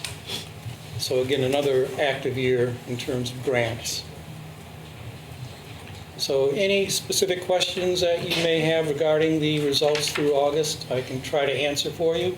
If not, that really is the end of my report. Dave? One quick, and it doesn't really have to do with the report, but we recently had one of the loans paid back, and I know it affected the revenue. Can you give us an estimate what the annual income is on the repayment of these grants? If you don't have it there, it's fine. Yeah, I think I can give you some idea. Let's take a look. So these are repayments on the loans coming in, you want to know? Yeah. Okay. So far this year, which is 2 months, we've received principal payments on the loans of, well, $390 for the disaster relief, $1,122 for rental housing, $5,000 for small business loans, and $285 for, this is a different type of business loan, but yeah, so $5,285 on small business. So that's over 2 months. So we're looking at about 5, 6, about $3,500 a month coming in on principal payments. So maybe you're at a little over 40,000 over the course of the year. Yeah. To refill the coffers as Yeah. you spend it. Yeah. Okay. Thank you. Any other questions or comments from the board? I just have a quick question. On page 3 of 14, it talks about state road construction money. Page 3 of 14, Yeah. okay. Is that, I mean, Steve probably knows, you know the money that we get that is sort of a surprise to us? What is that 230? That's a payment that we get every year. There's a payment made to the towns for road maintenance that comes from the state. And then other stuff that we get by surprise that just goes on the capital? That would go right into the capital fund, yeah. Love surprises. It comes down from God knows where, but, okay. Okay. Any other questions or comments from anybody on the board? Is there anybody who's in attendance who's got any questions about the August 2016 financial report, monthly financial report? Next item on the agenda is budget calendar. Peter, Thank you. please. So you have before you a memorandum from me dated September 15th that outlines how I think we should proceed generally. And that is that on the 30th of this month, we'll distribute the revised comprehensive review document and the draft long-term financial plan. And then consider both of those documents 2 weeks from tonight at the October 4th Select Board meeting. And then at the end of October, on October 28th, Friday, prior to the next Select Board meeting after that, we would distribute the proposed FY18 budget. And on the following Tuesday, November 1st, give initial consideration to that. It would, if we follow the pattern that we did last year, which I thought worked well for us, and I would ask that we do that again unless any of you have a different perspective on it. That first night, because you will have only had the budget in your hands for several days, I would give an overview of the budget, and we would just have some initial discussion, very, very broad terms about it, and agree on the explicit calendar that we would follow then for the detailed department by department and other review of other aspects of the budget, like the capital program and the evening that we review the revenues and so on. So what I'd like to do, since we're still in the early development of the FY18 budget, is propose to you, as I did last year, with delivery of the proposed budget, an explicit calendar for how we would get from there to the last week of January, and arrive at the place where you've approved a budget to send on to town meeting. For now, for tonight's purposes, because we're not ready yet to be so explicit about exactly which pieces of business we would do on which evening, I'm just suggesting that generally we use the regular meetings for some of the shorter items of business in the budget, some of the smaller departments and the other things that we can address relatively more efficiently for time. And then have meetings on the off Tuesdays, the Tuesday evenings when we wouldn't otherwise be having a select board meeting, have special meetings where we can have the larger departments and the larger scale discussions regarding the budget. We did that last year. It worked pretty well. I think, it can be grueling. We met on every Tuesday evening except one or two over the course of 2.5 months. But by doing it that way, Yes. Please, can we do it again? Yeah, please. the great advantage of doing it that way, rather than by, for instance, coming in on a Saturday and doing a long haul, afternoon. is that it keeps to our schedule of Tuesday evenings, and it's easier for the public to stay engaged in the process as we go through reviewing the various elements. We're on BCTV for those who want to watch at home. So I think with something as important as the annual budget, keeping to that Tuesday evening rhythm is best. I have one comment. Could we not meet on Election Day, please, November 8th? Can we not meet then? We can not meet on Election Day, and in fact, if there's any other dates here, we're going to try to avoid meeting on January 31st, because that's really pushing up against deadline for producing the town report and everything else. So we could take the front and the last piece off if you'd like, and then I'd take any other feedback you give me as far as other dates you want to try to avoid. We already did avoid the Tuesday of Thanksgiving week and the Tuesday that is between Christmas and New Year's. So if we take off the 8th and the 31st, we're probably going to need every other date that's listed or pretty close to it, but that certainly works for staff if it works best for you. Why can't we meet on Monday the 7th? I'm Is sorry? Election Day on Tuesday, the 8th? Is that Yeah. the Tuesday, right? Is there any reason why we couldn't meet on the 7th? Well, because it's a Monday and people have other meetings that are regularly occur on Mondays or Wednesdays or whatever. At least that's my response. Okay. I think if we stick to the first one, stick to Tuesdays, there's a much better chance. I think we can, I think we Sorry. can wrap this up pretty good with the dates that we have. My only comment, we've got the, we have to, the revised comprehensive review of town operations and then the long-term financial plan. I think that's going to add some time. And I think looking at the way the budget and the long-term plan interact, I think it's going to take some, we're going to want to take time, I think, to make sure that's really clearly articulated to everybody. So we'll need them all. Oh, yeah, we're gonna need them all.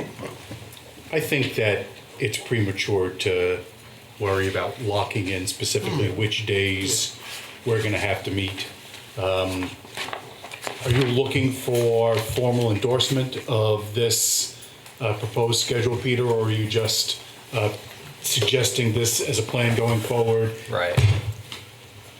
and saying that we'll, sorry, killing bugs, and then suggesting that we'll work it out as we go forward? Yeah, what I'm suggesting is you don't need to take an specific action tonight unless you, as a group, have a great discomfort with the idea of using those off Tuesdays and you want to tell me to shape up a schedule that uses some other goal in mind.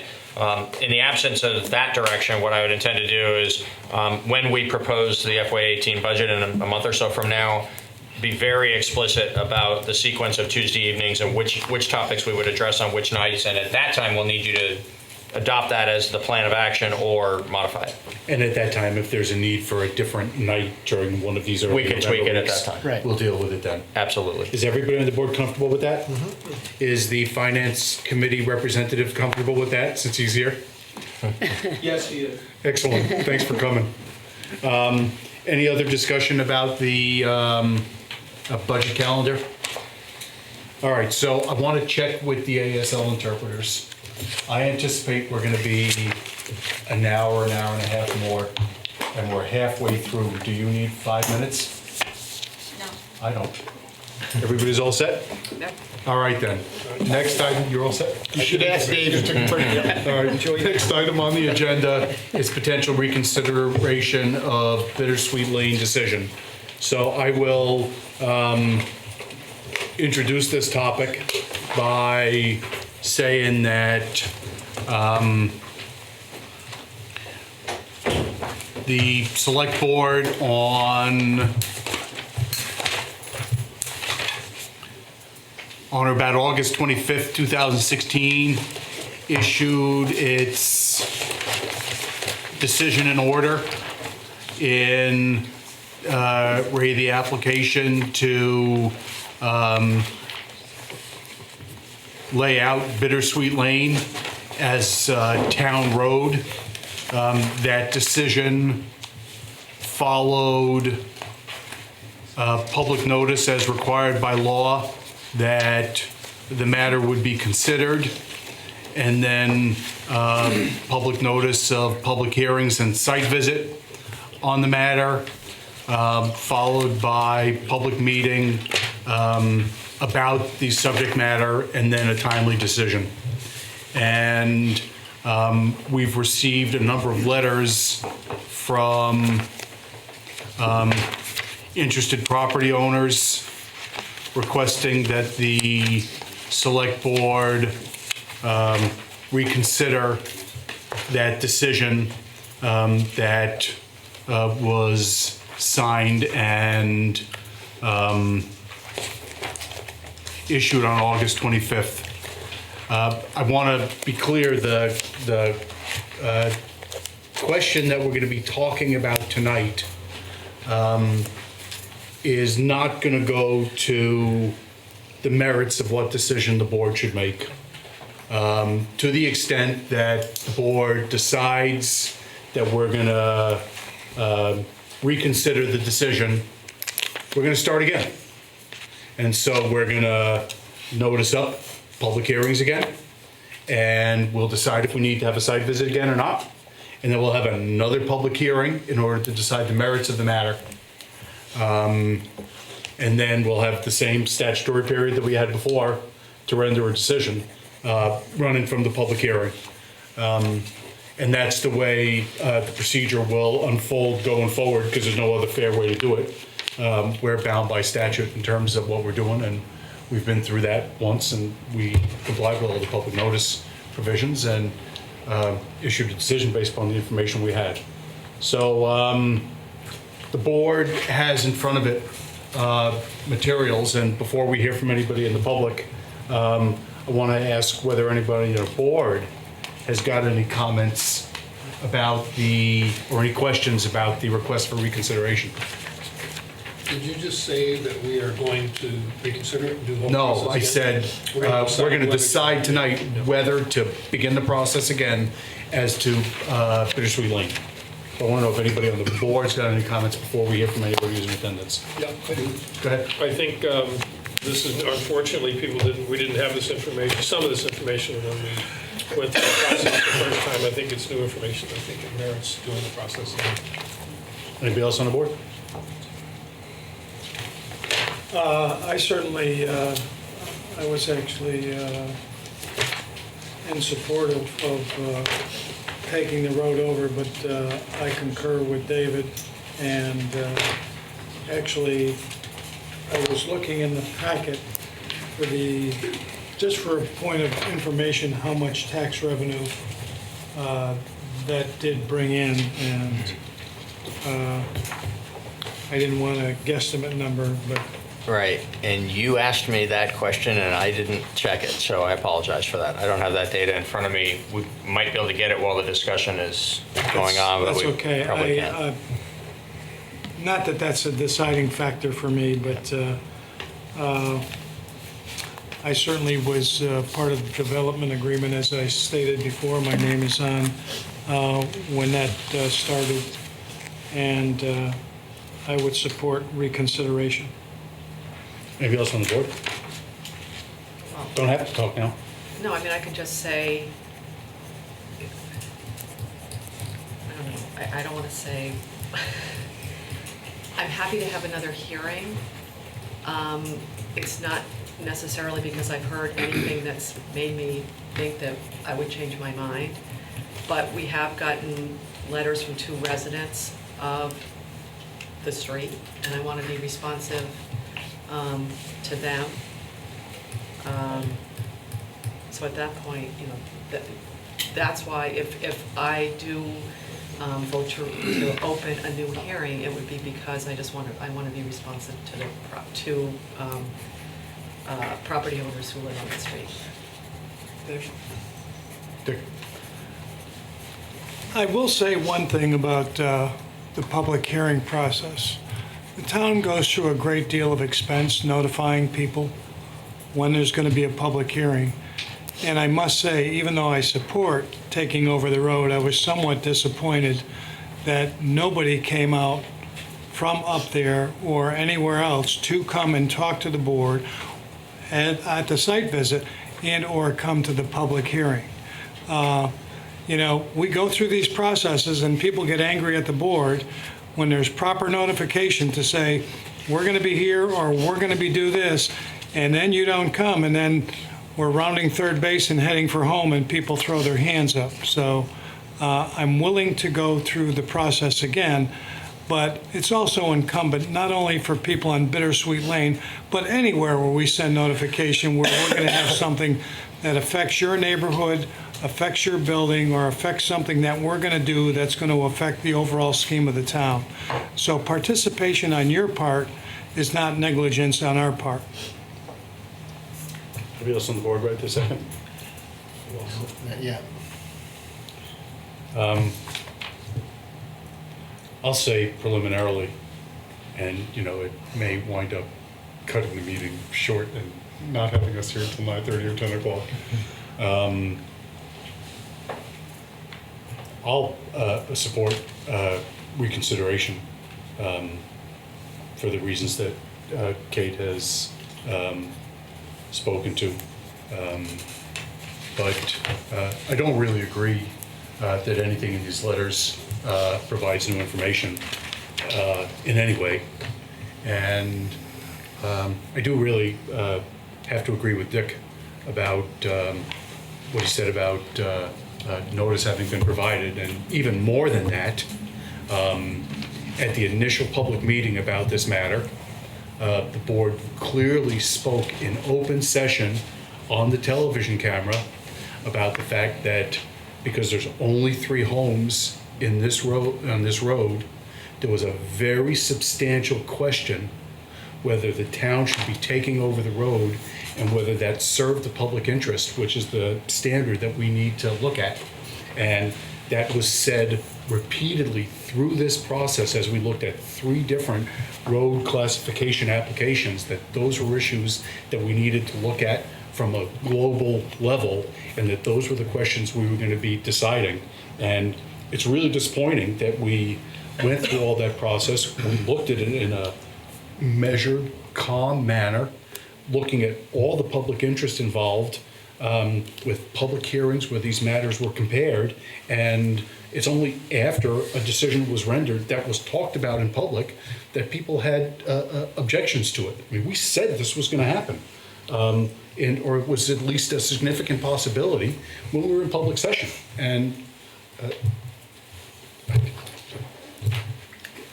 what to say? So if anybody wants to speak to the matter, who's not on the board, this would be a good time. But I think that how the board's going to vote is likely, pretty clear right now. Anybody who wants to be recognized, this would be a fine time. Yes, Mr. Bromick. Peter Bromig, and I'm actually the one who put in the notice or asked for the hearing by the selectmen for the owner, Mr. Sosimo. And we appreciate you reconsidering the action, and we apologize for not coming to the meetings. I think, Dick, you're right. We should have been there, and David also. I think it's because of our past experience with these type of development agreements, which have been going on since I've been in this business for 40 years or more, where the real nuts and bolts of the agreements were hammered out earlier, which is the things like what the specifications on the roads were going to be and those type of things. For example, some of the things that are in the agreement, all of the houses up there have to have sprinkler systems. That's not a normal practice, but that was agreed that would be the development agreement. Also, the roadway itself, per the subdivision regulations, didn't require that the road be paved. But the town asked the developer to pave the road. He agreed to do that. Those things were put into the development agreement. The other thing that was put in the development agreement, which we referred to, is that when 3 houses were developed up there, the town may agree to take the road over. I think the word may has been in development agreements forever, but it's always been understood that when everything was done, the developer did what he was supposed to do. It was assumed the town would just take it over, because that's been the history, to my knowledge.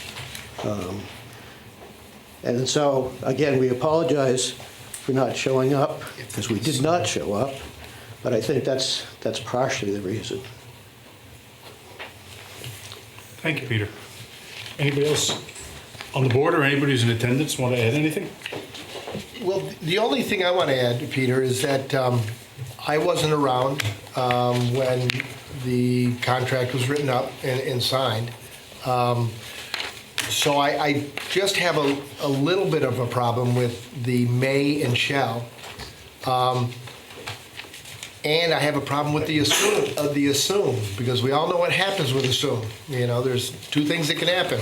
So that's how I formulated my opinion on that, was because I wasn't around, and I don't know what was said, between different parties. So I was just going by the facts that were presented to us. Nobody came before us and spoke We were at the site. People could have easily come over and spoken to us, and so I just went on face value of what we had.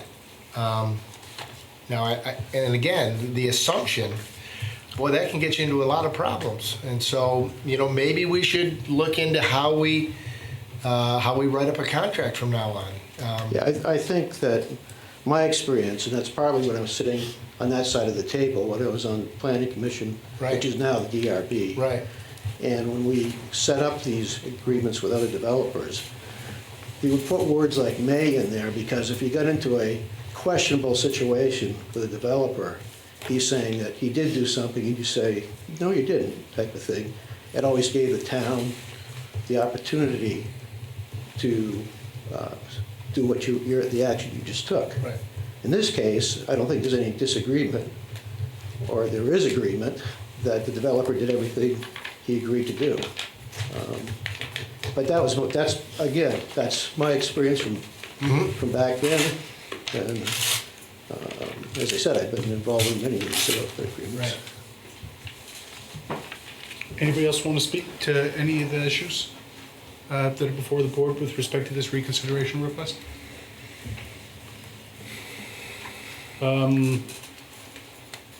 Well then, Shall I move? you want to make a motion? I move we reconsider the decision,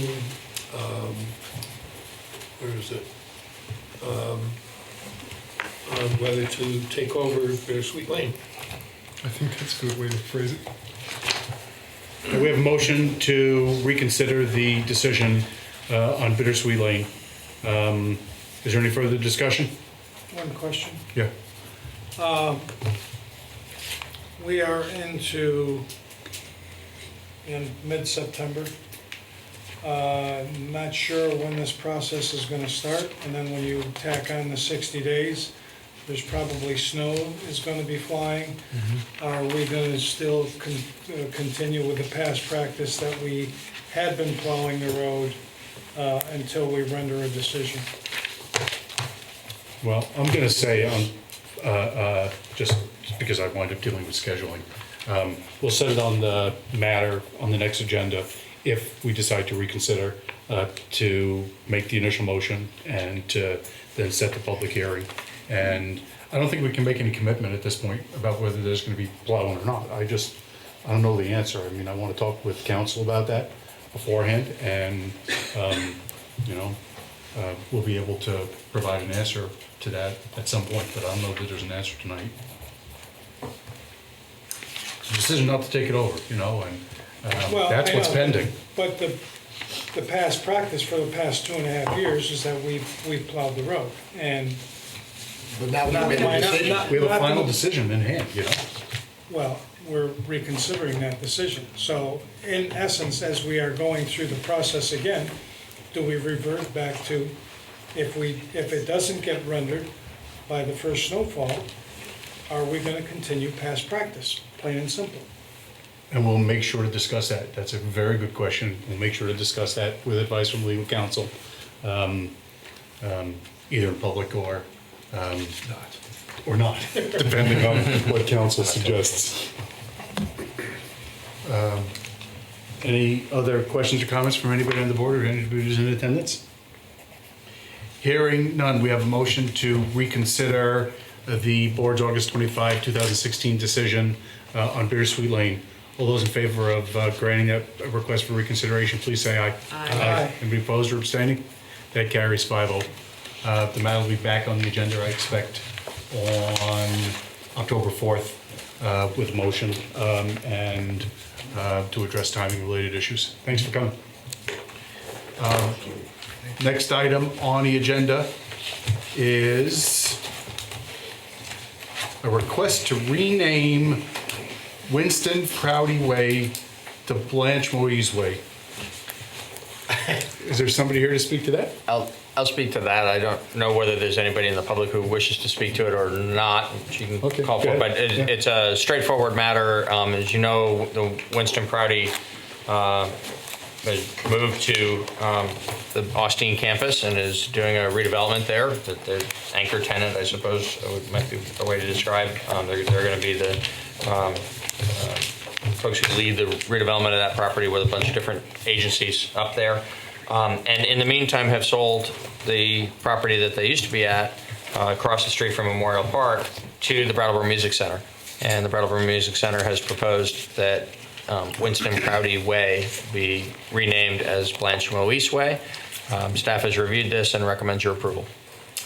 This is almost like renaming the Civic Center and, the TD Bank, so it's like who's ever in there has got the money. It's Senator Gannon Drive. Senator Gannon Drive. It's a very unusual situation at this location because it's only just the one one thing property there. that's serviced. So, Right. Normally you wouldn't rename a street in these kinds of circumstances because you'd be affecting other property owners. In this particular location, there's just the one property owner that's affected. I move we approve renaming Winston Prouty Way to be Blanche Moyse Way. Any further discussion from anybody on the board? Is there anybody who's in attendance who's got any questions or comments about this application? This is Are gonna we mess just up voting to Google approve right Maps. now? You're voting to Without any approve the public name notice or change nothing? right now. Yes, please. Okay, all those in favor of renaming Winston Prouty Way to Blanche Moyse Way, please say aye. Aye. Anybody opposed or abstaining? That carries 5-0. This is gonna mess up. Very nice. This is gonna mess up That was Google very Maps exciting. like crazy, isn't it? Next matter on the agenda is SeVEDS mid-year report. Brattleboro Music Center saying thank you and good night. Sorry you had to wait so long. I hope it was interesting for you. It was worth it, thank you. Excellent. Come back anytime, please. They're not coming back. So who's gonna, tomorrow? Holy cow. Uh-oh. All right, we have 3 men in suits. Suits. Wow. We're in trouble. Not that there's anything wrong with that. I wear a suit during the day, just not at night. I just bought my first suit. How old are you? Hey, my son bought it for me. What?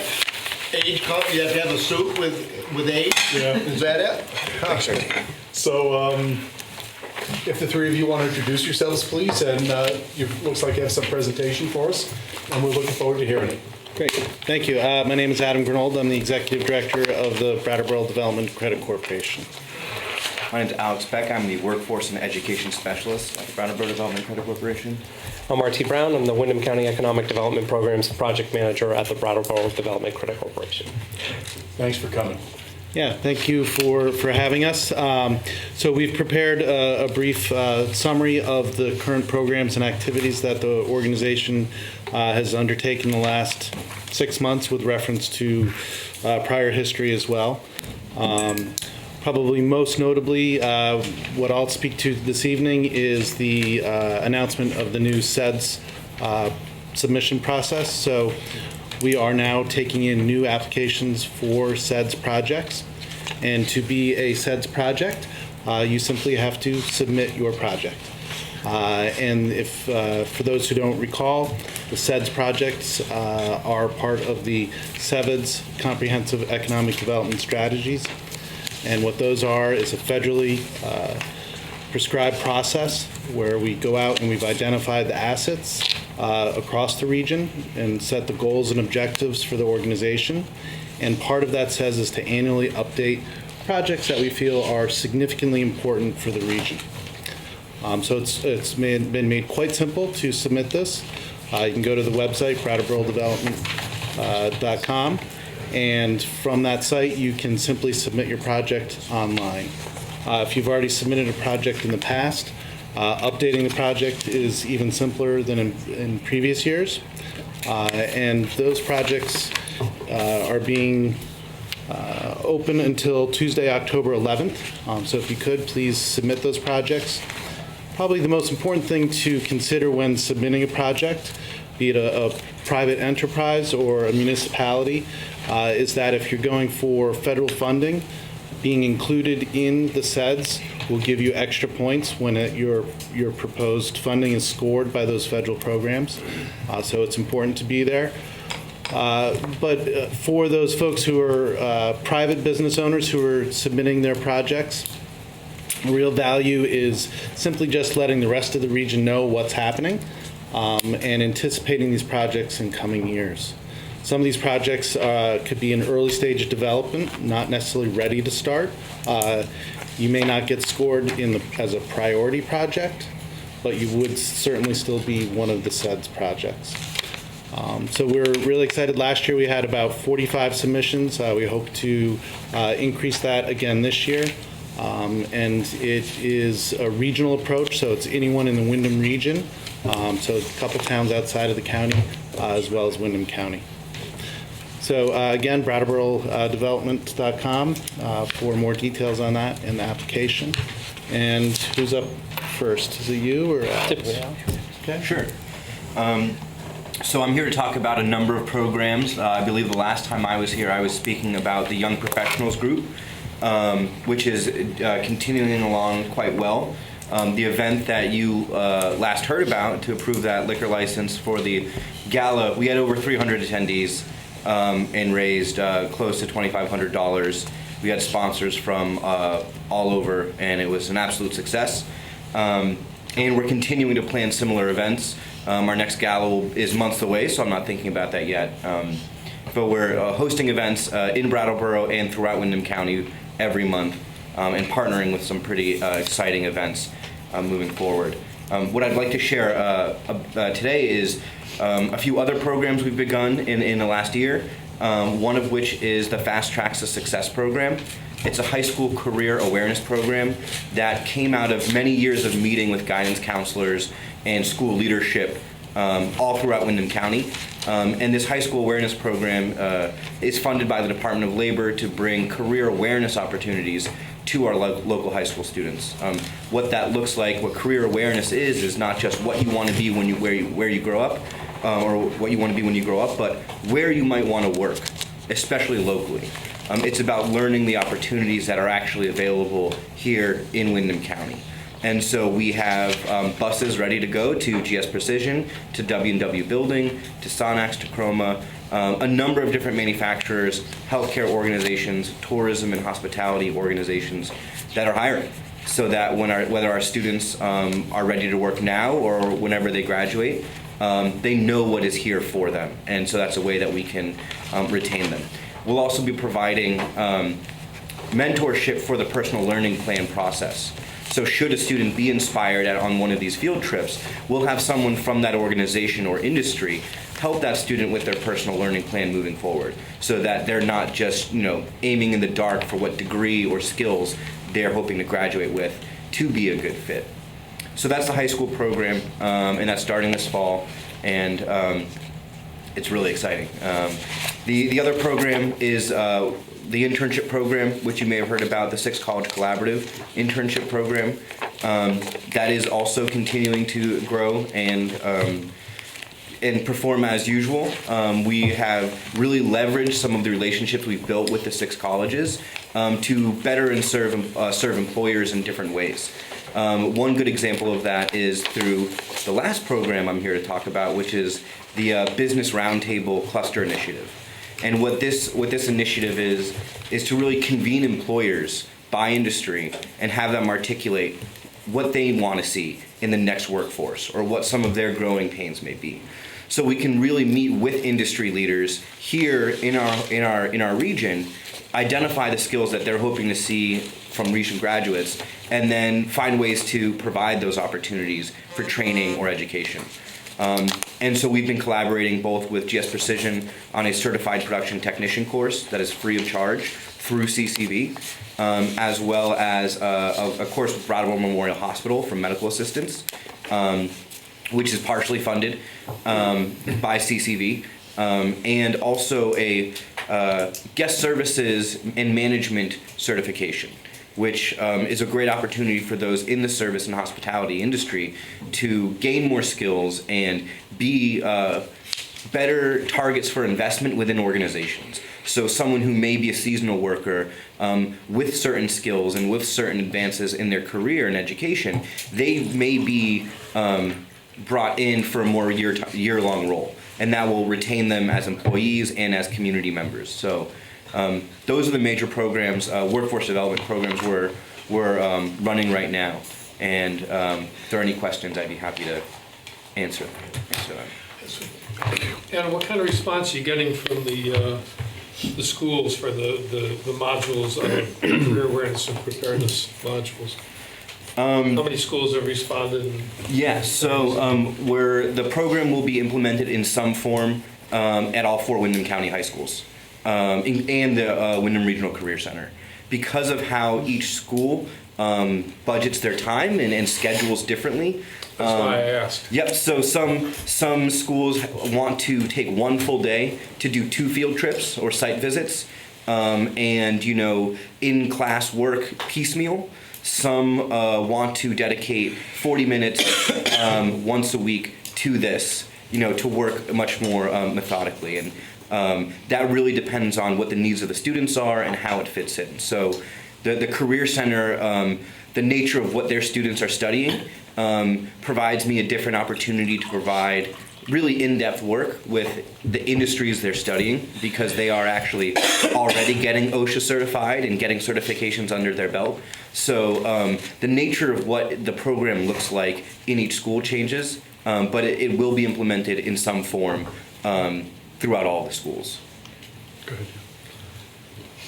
Did you ever have any discussions about, obviously you named several employers, about going to the high schools within the Windham County and having career opportunity days where the employer, instead of the students coming out to you, which probably would be in lower numbers, where you could expose kids at larger numbers and having all these employers in the gymnasium or in the multi-purpose room there, where they could come and say, okay, let me talk to you, let me see what the opportunities are, what is the job like. I think you might be much more successful going to the high school versus trying to get kids and working with the school to give kids time off to make field trips. That would be one suggestion to you. The other, it's interesting, the roundtable initiative, and I can remember when there were hearings here about the VY money. And I can remember standing here, and what's the employment rate in Windham County right now? It's pretty low, actually. And actually, there's quite a few jobs that aren't being filled. And so I don't see anything in all this stuff that I read in recruitment, working on recruitment. And one of the things that I talked to Pat Moulton about was offering grant monies to people for childcare, for rental assistance, for fuel assistance. Back then, I think gas was up around $3.50, close to $4 an hour. And none of that ever came to fruition. And if you have an unemployment rate at what ours is, everybody that wants to work is working. And so that lower is probably not going to get driven much lower. And an opportunity to incentivize people from outside the community. Brattleboro is not an inexpensive place to live. Any place isn't really in reality, but Brattleboro, you're in Vermont, you say, oh, it's inexpensive to live here. Employers are going to have to do different things to get people to come here. And I wondered why that we haven't done anything with grant money. And it gets grandfathered away if they stay for X amount of time. And then if they leave, then they would be forced to pay it back. But, that's all in the discussion how it would work out. But we just keep spinning our wheels, sitting at a table going, I can't find anybody to work. How can we change the model we're talking about? Sure. I think I'll start with the sort of big picture and let Alex answer a couple specifics. First of all, our approach, the SeVEDS Workforce Development Initiative, which has become the Workforce Center of Excellence. I'll take a moment to do a little brag here. I was just awarded the Northeast Economic Development Organizers Program of the Year for exactly the programs that Alex just described, because it's not one single approach. It's a whole array. It's a systems-based approach to ensuring that we have that workforce. Recruitment is one of those, and that you can see through the programs that Alex just mentioned. probably the longest lead time is the school system. So it's not necessarily delivering a worker tomorrow, but what it's doing by bringing the children to those businesses, it's letting them understand that in that building that they've driven by their whole life, that they didn't understand that there's not metal shards and it's not smelly old manufacturing. It's actually new computer-driven manufacturing. There's HR, there's logistics, there's marketing, there's accounting, there's a variety of opportunities. And when you're standing behind a table in a gymnasium and you're saying, yeah, I'm from company X, you should come check us out, kids don't connect.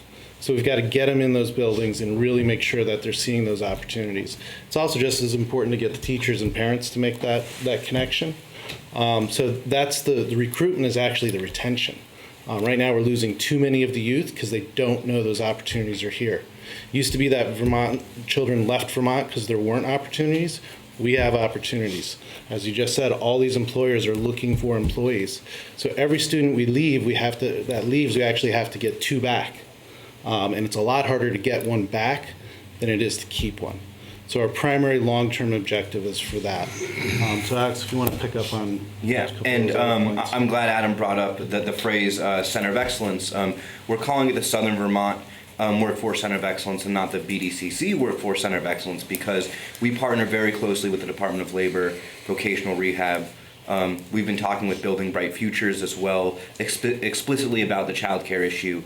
Whether or not we are the ones to provide that solution is what we're always exploring, but we are absolutely keeping track of these conversations and making sure that these resources, if they are available, that we know about them and can direct people in search of jobs towards them. And Vermont Technical College just most recently, in the beginning of the summer, received a $4 million grant called the Working Families Grant. And that is the first grant that I've seen that pairs technical education with child care support. So our role in that is really to be representative of some of the businesses in this area should they want to engage in that program. So that and the Career Day. And the Career Day. And, there's the Career Expo that we're involved in as well, which is a much more traditional job fair. And even after the Career Social is an opportunity to provide everyone with an insight into what entrepreneurial activity is going on as well. So not just job, entering the workforce, but also job creators and entrepreneurs as well. So maybe I can dovetail my part of the presentation. I want to stick with that just for a second. Sure. And we'll let you go before I tie that back.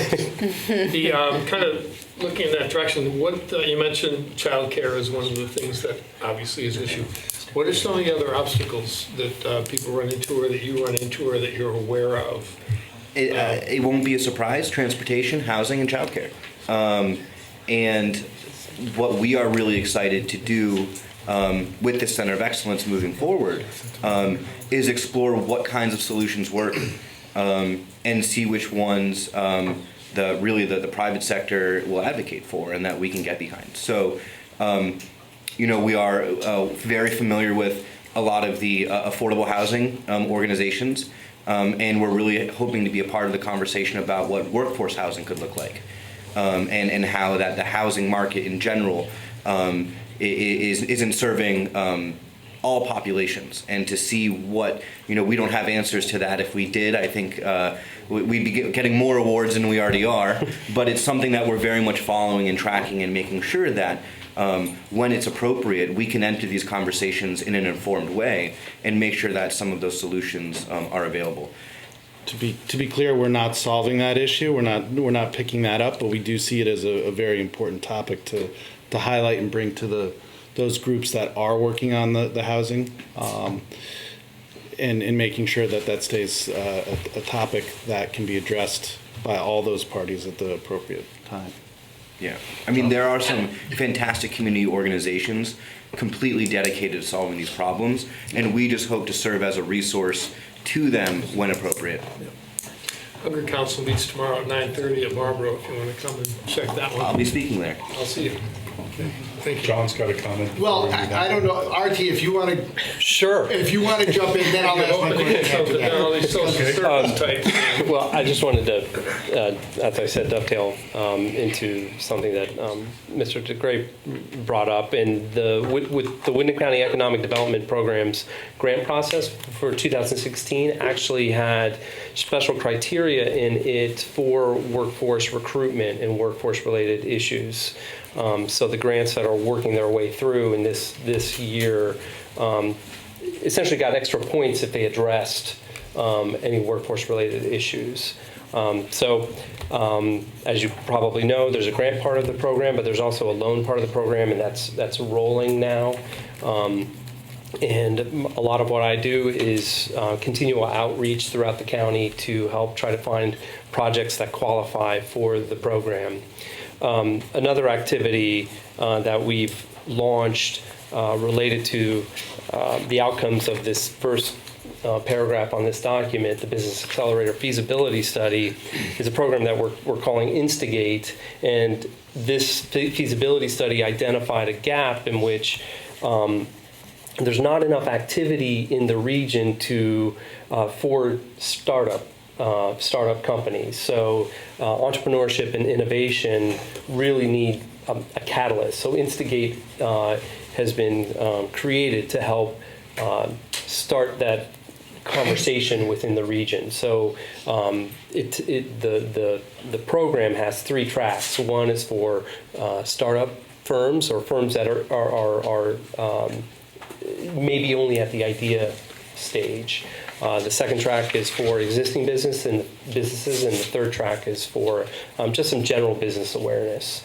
So that briefly is an overview of the projects that I'm currently working on. If you have any questions, let me know. So my question is, and it could be to Alex, Adam, or RT, I've heard a lot about the bigger businesses that employ, 50 or more, but I'm really concerned about the smaller businesses that want to expand, that maybe only have 2 or 3 employees. I don't hear a lot of talk about that, where I think that's where a lot of it can come from. Yes, we've got the GS Precisions, we've got the, Commonwealth, and we've got, WWs and the leaders, but my concern is really about the people that do want to expand. Are there opportunities for them? Is there grants? Is there loans? Is there an avenue for them to go to where students can go by the smaller companies? And sure. Because I see a lot of that where there's Too big, you too little. Okay. So historically, the Brattleboro Development Credit Corporation was focused more on the industry. The RDCs were formed to recruit and go chase smokestacks and make sure we did that. And we've done that and done that well for many, many years, and continue to support those larger companies. Currently, Wyndham County, there's $100 million worth of projects either being proposed or underway with over 625 jobs. Those get our attention because they're really making some significant impacts. But what I'm really excited about as a small business owner is the services that RT will be delivering, and the focus now for us to be able to support those emerging folks who don't even have a business. They're not even small business. They don't even have a business yet. Can come through this program and get that counseling and services that I'd rather have RT speak to specifically. But we're super excited about being able to deliver those to this region. Yeah, I'm looking at more of the people that are established that really want to try to expand. A lot of what I've mentioned, a lot of what I do is outreach, and I'm constantly uncovering I think businesses that fall into the category that you're describing. So in response to that, we're developing these programs to help not only the big folks like Adam just described, but also, those businesses that are in that, it's really a conundrum. They're maybe 2 proprietors and a couple of employees, and they just can't get to that next level. So, we're really focused on trying to help those folks as well as the emerging businesses. we like to. I have a graphic, but so I'll try to describe it. If you picture a funnel with this program that I just described, Instigate, as the funnel, and then it leads down into a stream with different currents. One current is for emerging companies, one current is for mid-sized companies, and one current is, the larger companies, and they're all at different stages. We're designing a way in which we are able to associate appropriate resources to any company that's within their current, the appropriate resource. So it may be Wyndham Groves at Strolling of the Heifers if they're an ag-based company, or it may be the Vermont SBDC, if they're a small to medium-sized company. So I think because I'm so much out in the community, I'm able to tap into and understand what those needs are better than perhaps what the resources allowed in the past. I just did a quick scratch list here and have 8 to 10 small companies with employees probably of 2 to maybe 8 that we're currently working and supporting both through, I don't think so much grants, but through loans and simple business counseling. And one thing I didn't mention just about workforce, and this is just the last thing, is that we're taking all the students through the cotton mill as well. So that they can see a wide number of small businesses in a short period of time. Because especially with the aging workforce, we have a lot of business owners who are ready to retire. So the next entrepreneur might not be starting their own business, but taking over the business of someone who's retiring. So we're not defining, when we say entrepreneurism with regards to education and workforce, we're not just saying strike it on your own. It may be, how do you get the capital to buy out an owner of the store that you've been going to every day? Because some of our most, cherished local establishments, when it's, when the baker can't get up at 4 a.m. every single day or 3 a.m. every single day anymore, and no one buys that owner out, it might shut down and we might lose a community institution.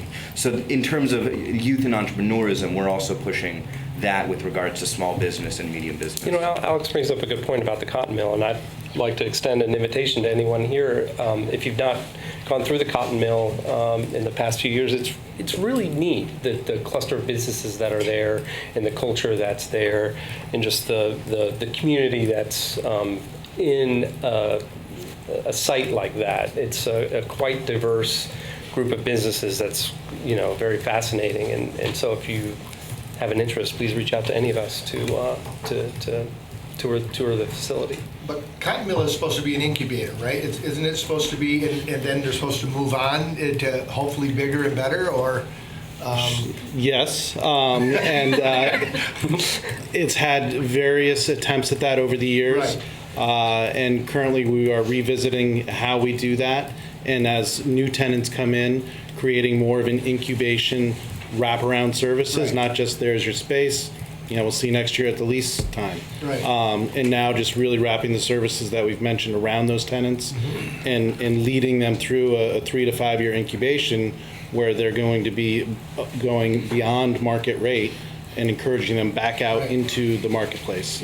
That is our goal, is to get them out, and we've got a few stories we can't really share about right now of tenants who are looking to make purchases in the region and strike out on their own. So that's really rewarding.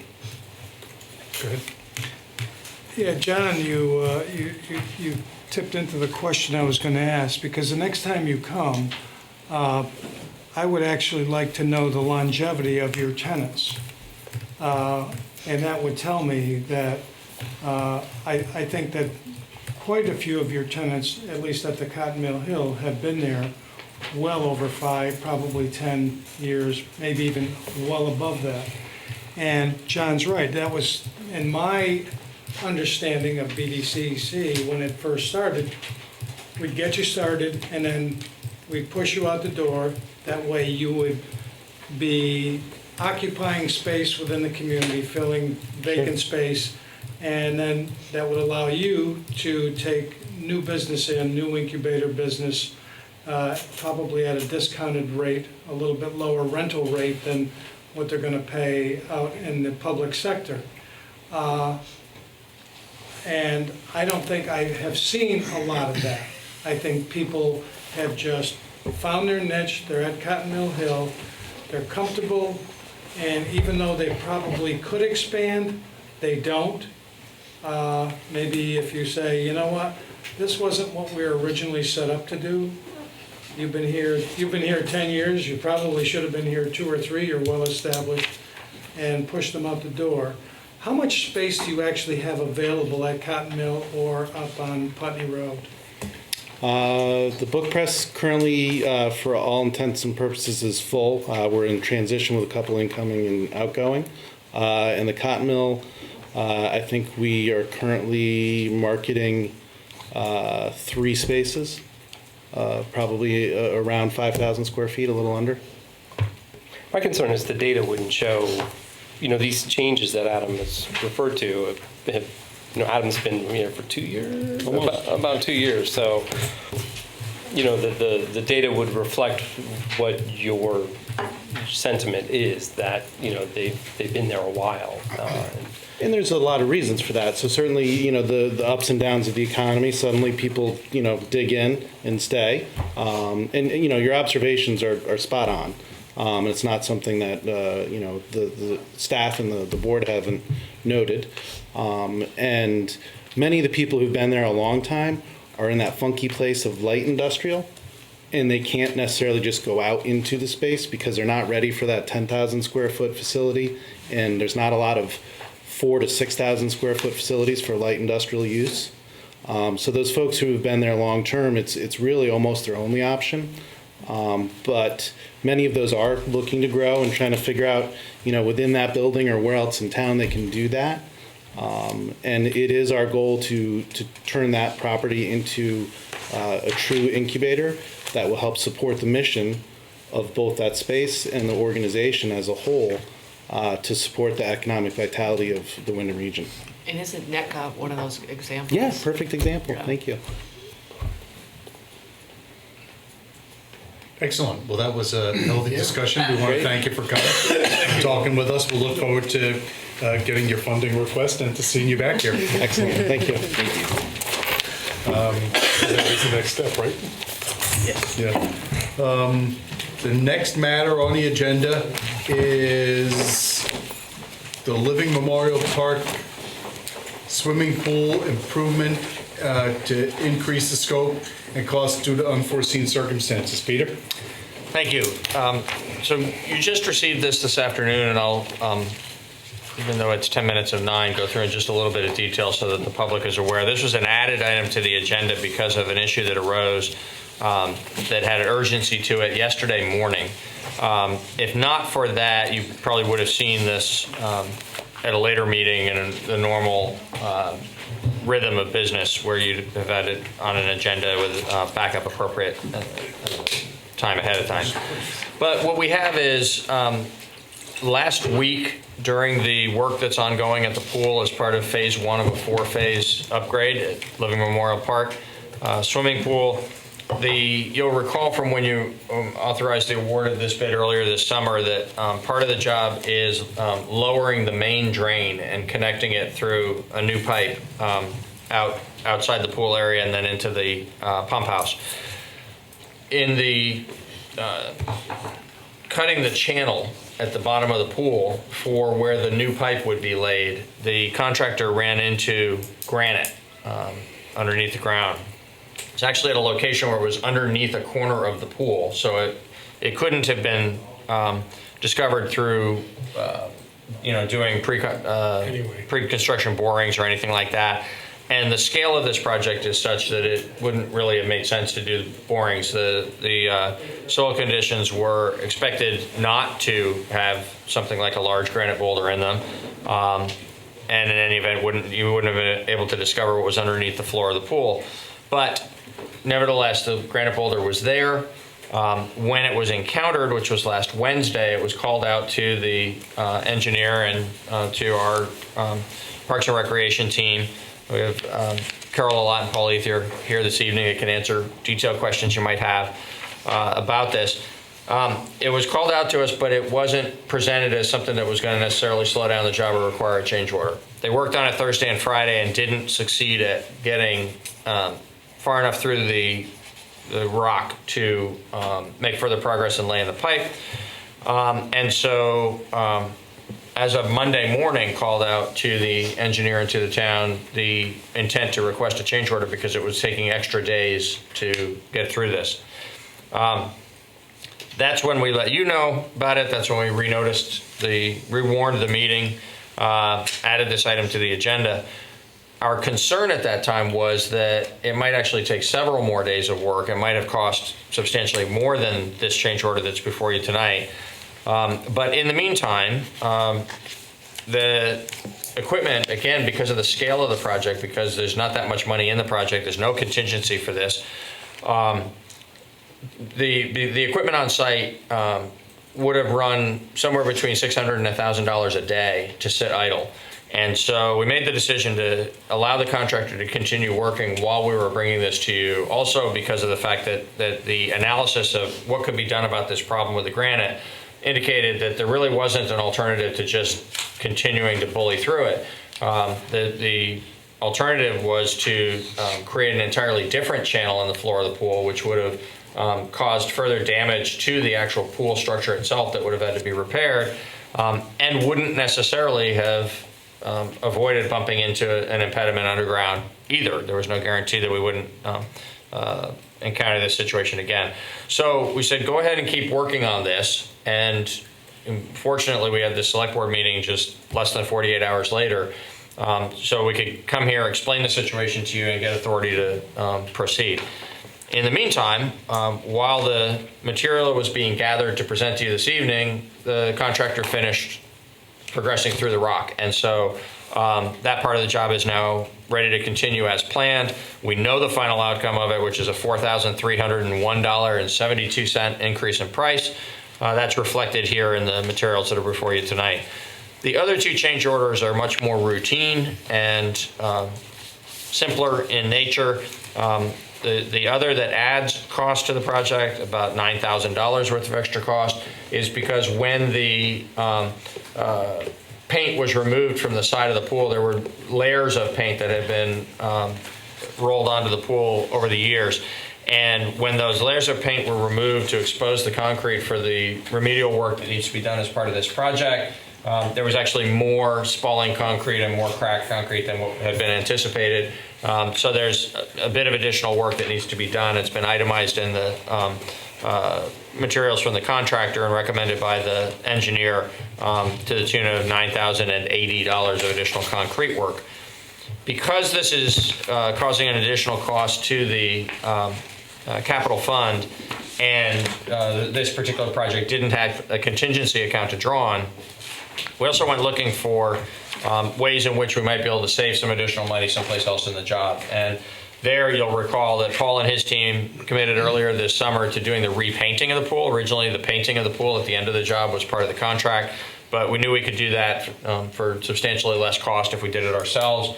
There's some prep work that needs to be done to prepare the pool to be painted, and the additional $3,000 deduct that you see at change order number 3 is taking that and adding it to the work that our maintenance team will do at the end of the job, because we believe we can do the prep work for substantially less than the $3,000. So in total, what's before you is change orders 1, 2, and 3 for the Memorial Park Swimming Pool project, with a recommendation from staff and the engineer to approve those change orders. The net impact will be an increase in the cost of $10,381.72. Latent conditions. Latent conditions. I thought it was particularly interesting how it appears that over time the jerry-rigging of the deck and the gutter has caused a condition that probably is contributing to the leaking, and that because of the way it's joined together actually creates more risk to the pool as a whole. Yes. So that was a pretty eye-opening thing, and then we'll look forward in the years to come that when work needs to be done on the facilities, that we do it in a way that preserves them rather than creates greater risk, because it looks like this 20, 30 years ago was put together in a way that actually has been damaging the pool rather than protecting it. Hindsight is 20/20. Yeah. One question. We are requesting a credit for $3,000. Have they agreed to Yes. the request? Okay. Yes, they have. Any other questions or comments from anybody on board? I'll say that Peter contacted me on Monday early, and we talked about his authorizing the work to continue, and it did seem the most prudent course, but there was communication between him and me as chair of the board very early on about this, and it's really what we've been trying to achieve in monitoring of contracts going forward. We didn't want there to be a problem like it had arisen with the gravity-fed sewer line, where things backed up and bottled up and costs accumulated. And I think that this really shows a very dynamic response, prompt dynamic response to a change condition that allows us to understand and address the cost changes in a very timely manner. So I was glad to see the way it worked. Peter? Thank you for that, and I'd like to add to that. Carol did the same for me that I tried to do for you. I was actually in a day-long series of meetings and received a text from her regarding this and texted back, "Is it urgent?" You know, I'm kind of tied up right now. And she texted back, yeah, I need you. So I stepped out and we had the conversation that led to what's before you tonight, and it certainly was urgent, and it was to the benefit of the project in the town that we all got on it quickly. Yeah, and it's only $300 basically over what you can do. My authority would have been anyway. That's correct. Anyway. So I mean, but no, this is something you do have to keep moving on, because you don't want people standing around. Right. So. Somebody want to make the motion? John? Sure. To approve change order number 1, adding $4,301.72. Can't we round these up? Change order number 2, adding $9,080, and change order number 3, deducting $3,000 for a net increase of $10,381.72 in the cost of the contract between the town of Brattleboro and GS Bolton for construction of improvements at the Memorial Park swimming pool. We have a motion to approve 3 change orders for the work on the swimming pool. Is there any further discussion? Hearing none. All those in favor, please say aye. Aye. We opposed or abstaining? That carries 5-0. Thanks for staying so long. Well, thank you so much. Appreciate it. 9 o'clock. On the dot. On the dot. Thanks. We now have 2 sets of Governor's Highway safety grants. Peter? Or Wow. Chief, what do you want to do? Sure. Unless you want to hear details from the chief at this hour, and as routine as these items are. No, I made do. them stay. I do, because they stayed so long, they stayed through the whole meeting, and I know that the assistant chief went over there to give Carol a backhand because he couldn't figure out why they had jumped in front of her on the schedule. So I would be more than happy to hear from them, since they were more than patient to sit here all evening. If you want. Sure.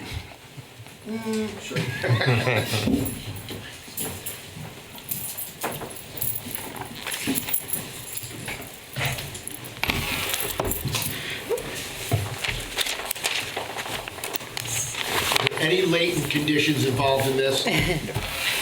Good.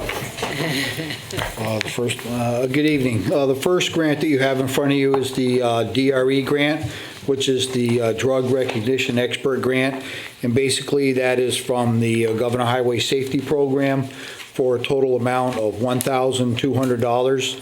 And the funds used out of this grant is to reimburse the town for any expenses that are associated with the call-outs with our DRE on staff.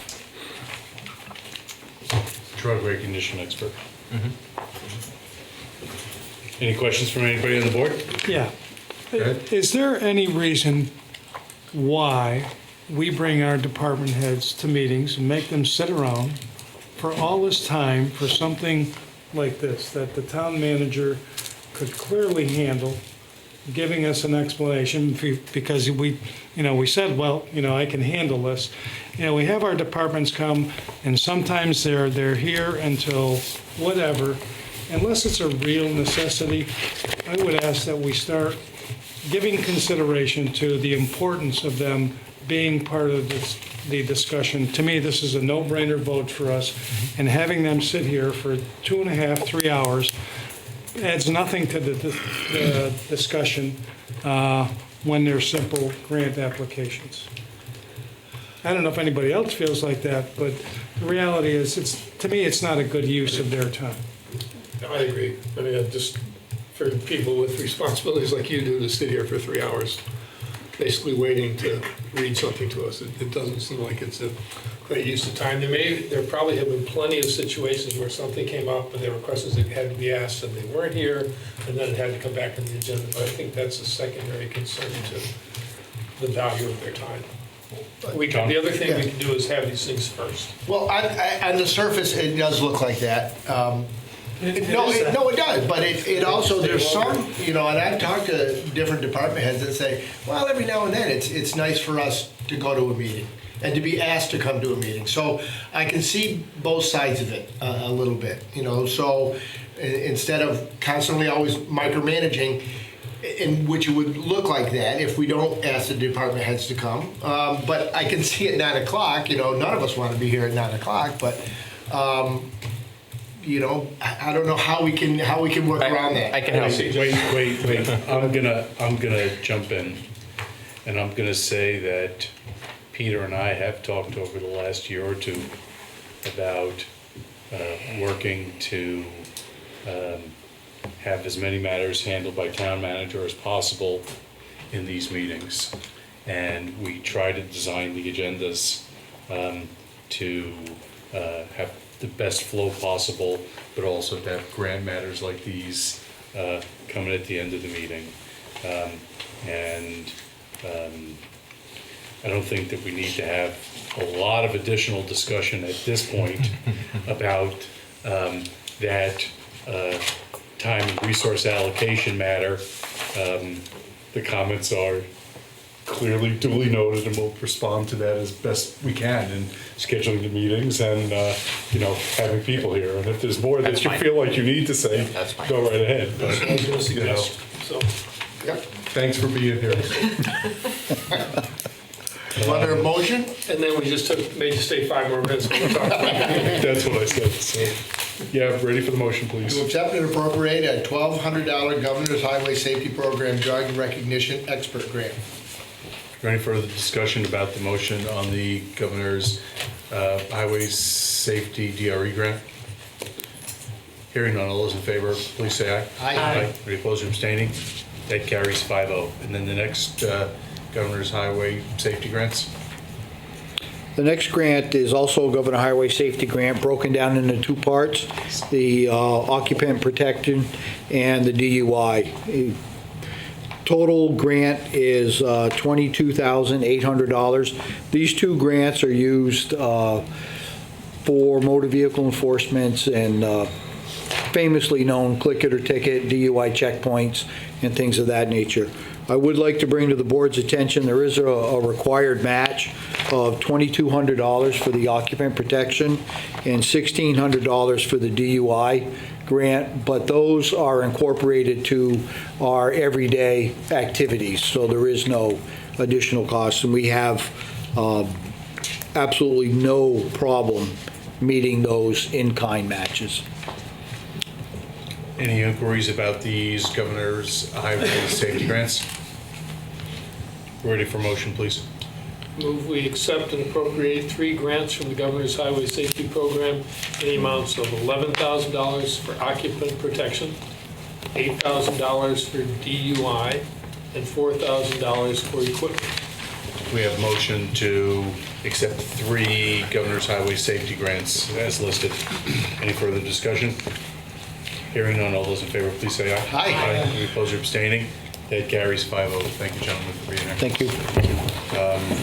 Next item on the agenda is the LSTA Loan Courier Pilot Program Round 2 grant. Peter?